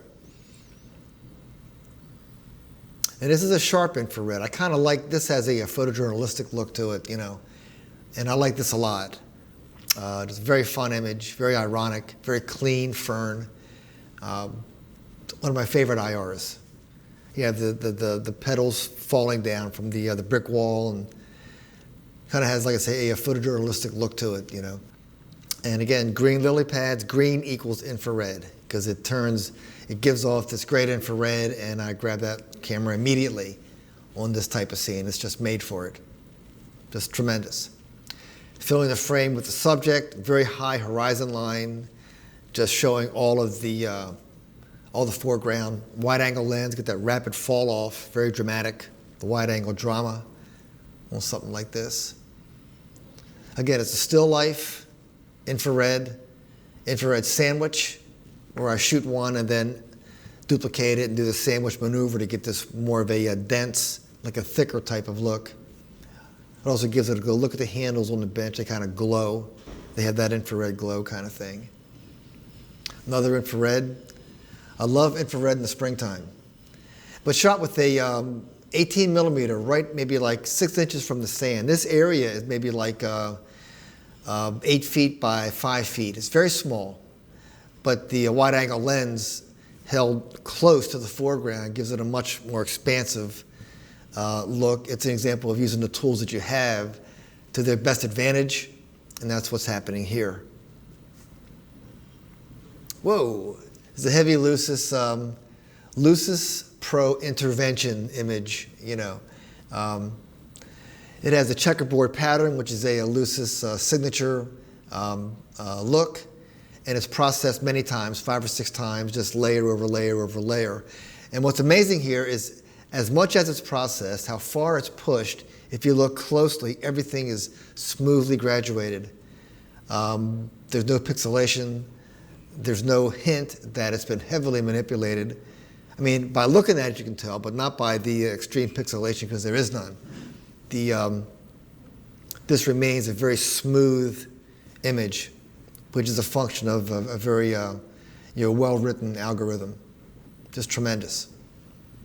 Big S-curve. I don't like the color on this, so I converted it using Silver Effects Pro to black and white, and that seems to work. I just like the that water rivulet, I guess it's called, going through this huge S-curve. Always photograph S-curves, and this is one shot at Folly Beach. Folly Beach again a huge C-curve. I look for graphics. John Shaw says always think of photographics, the keyword being graphics. So I'm always on the lookout for like squares, rectangles, C-curves, S-curves, things that are more graphic in nature. And we're lucky to get just a tremendous sunset, which is what Folly Beach is pretty much for. You walk out to the end of that beach and sunset's right in front of you, and there'll be a lot of tidal pools if you're lucky, and these kind of shots are all over the place. Just good stuff. There were 3 flowers with this really graphic frost the one morning. That was it, and after about 5 minutes of shooting, our body heat melted this frost, and I kind of knew that, so I told my friend to hurry up because it wasn't going to last that long. Flowers in the shade, early morning, will pick up these frost crystals for anywhere from a couple of minutes to maybe whenever it's done, but they don't last that long. Once you get close to them, even your body heat will melt these. This shot with a 105. If it was shot with a 200, it could have been back double the distance, and my body heat or breath would not have been a factor, but with a 105, it is a factor. So we had to hurry up and get this shot before it was gone. Folly Beach again, a great day. This is called saltation, that real low shifting sand. It's called saltation. It's very windy, and I've got a rather expensive lens pointing into the sand. Sand is glass, so my lens is getting bombarded by sand, and it didn't get cut up, but it could have. But I thought this scene was tremendous, so I took the risk, and everybody made it fine. Nobody got hurt, including the lens, and we got a very graphic shot of saltation with tremendous lines out of Folly Beach. In Magnolia Gardens, there's a pathway that takes you back to the bird sanctuary, where the birds nest, not a sanctuary, where they nest. And this is, I believe, some kind of heron. God, don't scream at me if you know, and I don't, but it's a bird. And what makes it tremendous is the sky, which I made deeper blue using Nick, and that brought the subject out a lot more. Crested blue heron, baby blue heron, whatever. Find out and let me know. Okay, next. This is great. When you take a boat over very smooth water, like a skiff, we took this from Charleston itself into Cape Romaine National Wildlife Refuge, and the water was like super smooth. And the boat created these very beautiful wakes, very rhythmic, and it picked up the color, the very warm color from the grasses and from the sun, the sky, kind of gave it this really nice, beautiful color scheme. Fast exposure, which meant shallow depth of field, but you want to stop that movement. So a faster shutter speed is the way to go. Okay, this is the Boneyard on Cape Romaine. We got there when it was very, very bright. So we didn't have a lot of shots except to hide the sun behind one of these tremendous tree snags and get this silhouette. It's the only shot that I got. We had to hurry up and leave. But I kind of like this, but it does work behind this because the sun is behind the tree. Gives you that glow behind that, and very graphic, very clean. This is where blue sky actually worked. Give you a very clean image, nice silhouette, very graphic.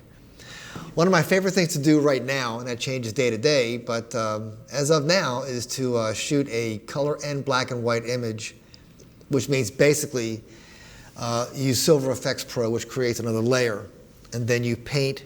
You can either adjust the opacity to affect the image globally, or create a mask and paint in the black and white part, leaving the color part. And I was able to go in and actually bring the color part back in, and I left some little remnants around the edge of that. It looks like a Polaroid transfer look almost in the middle there, because it's not completely filled in. But the important thing is like mixing. If you have shooting out of a window or something like that, where you have you can make the outside color, the inside black and white, that kind of thing. It's easy to do, very easy to do, and very fun effect. This is just a shot of classic Charleston. It'll be this way every spring, if we're lucky to be here for that. This is Battery Park, or as the locals call it, White Point. And these just surround the park. This is kind of a snapshot of what it looks like there. It's just a plethora, myriad of flowers, just remarkable. Charleston is a remarkably gorgeous town. And this is White Point again, Battery Park. And it was very busy, a lot of people, so I'm shooting up, trying to find a pattern that works. As you can imagine, it's an extremely busy area. And the trick to what we do is isolating and simplifying our subject scene. So what I wound up finding by walking around, pointing the camera up, just taking time to walk around, which I don't do a whole lot, but I did here. And what I have here is a picture of 3 trees. I like trees a whole lot. And the important thing is the great rhythm of the foreground tree, but also that one branch frames the other 2. So these compositions are all over the place. You have to look around, isolate, and simplify. And this is a very mysterious, kind of moody, multiple exposure in Charleston again, because these bald cypress, you can see the bald cypress bottoms there. And just, it was a lot of nice light going in, a lot of shadow, very soft. And this kind of gave it that very mysterious, very painterly look. I like this, the feel of this a whole lot. Textured overlays, one of my another new favorite thing to do. You have a texture and then an image. It works best with shots that have a lot of negative space, so you can see the texture. Then you do a little maneuver and you adjust the opacity, and it looks like it's like an inlay almost. It merges the textured background and the subject. Pretty fun thing to do. And if you can drop in a little dark edge, that can help also. But this is pretty fun. But again, you need negative space, which means empty space, to pick up the texture. If it's too busy, it just gets too busy. But this kind of situation is good for that. Okay, we're moving the camera. 1 second pan, going across some sand and the water and a really moody sky for 1 second. Just like 1001, that kind of thing. No big deal. Easiest shot you're ever going to take. Get on the ocean where there's an open coastline and just pan across the area and get these beautiful abstracts. These look great. They're like paintings. Very easy to do. And I'm not a wildlife photographer, but if they're walking in front of you and you got to back up 5 feet, that's close enough for me to get the shot. So he was very cool. This is the last day in the life of a crayfish. He's pretty much out of here very shortly. But this guy was very cooperative and just walked along the pathway and made it very easy to very calmly set my bag down, get the lens out, no hurry. Guy's just strolling right along there. This is a palmetto leaf, multiple exposure, doing very, very small moves to create the fan. Just an abstract. What I like is the slight hint of color up here, and very graphic pattern. Following Mr. Peacock around in Magnolia Gardens, just got his tail, and I asked if this was male or female, displaying my ignorance, and they're all male, of course, because they display it to attract a female. But yeah, so I added a vignette to this to actually make it work. a lot of negative space, a lot of openness, at the very top especially. And adding the vignette filter in Nick actually draws your eye into the salient or most important part of the image here. And yeah, I know you're getting tired of seeing these, but I love these shots. Colored, these yellow flowers are very spindly, very small, but when you shoot 10 exposures, moving the camera upwards, they get a lot more mass, they're more prominent, and they fill the frame a lot more. You have these really nice lines, the green, the yellow, just a nice line and color abstract. And shot downtown, one of the two falls, or fountains I should say, in downtown Charleston, and just filling the frame with the subject, about a 5-second longer, actually 15-second exposure, very late in the day, and just getting that small section of this particular fountain. And this is the Boneyard at Cape Romaine. We had a very good morning that day. These trees are everywhere, and as always in photography, the trick is to isolate and simplify. Just say that to yourself whenever you're setting up, and you'll get better immediately. What's my subject? Isolate and simplify. It's that simple. Really nice shot of scale. These trees are huge, but you wouldn't know it if those small little horses weren't there. I mean, they're immense. They're like redwoods. They're so vast. They're so big at the trunk. So it does show scale, and I'm filling the frame with the trees and a nice rhythm going from right to left, etc. Lens baby shot. I did use Nick to target that flower. That's the most prominent one, and make the inside a little more red, so you can actually, it draws your attention to it. And it's the only sharp flower there, so whatever you do to that will draw the viewer's attention to that one subject. And we have balance, bottom left, bottom right, and kind of a slight S-curve going from bottom right to top left. Okay, I'm kneeling in the water. The important thing here to bring up is the toe of the water. The undertow is amazing, and I almost got pulled in there a couple of times. Pretty amazing, but I was down low, and I was grabbing the water as it came in, so getting that drama of the wide angles of water coming in, fast shutter speed, which works here. Normally I like water at very, very, very long, very smooth shutter speeds, but in this case, the much faster shutter speed showed us that drama, gave you a sense of how the water was rushing in. And the trees they're sharp enough, and they can be brought out more in looses, but when the water's hitting your tripod, it does tend to move it a little bit. And this final shot is one of the many dogs that live in historic Charleston. And he was very cooperative, came up to the fence, put his nose right up in there, and the issue was, what do I focus on, his eyes or his nose? And that's a critical question, because if I focus on the eyes, you have this big out-of-focus nose. And I think this actually works better, because your eye goes right to that big snoot, but you still see his eyes. And he's just resting right in there, and was very cooperative, and nice puppy. So that pretty much concludes our gallery of Charleston images. Some of my favorites. We're here every year, and we hope that you enjoy the DVD. Thank you.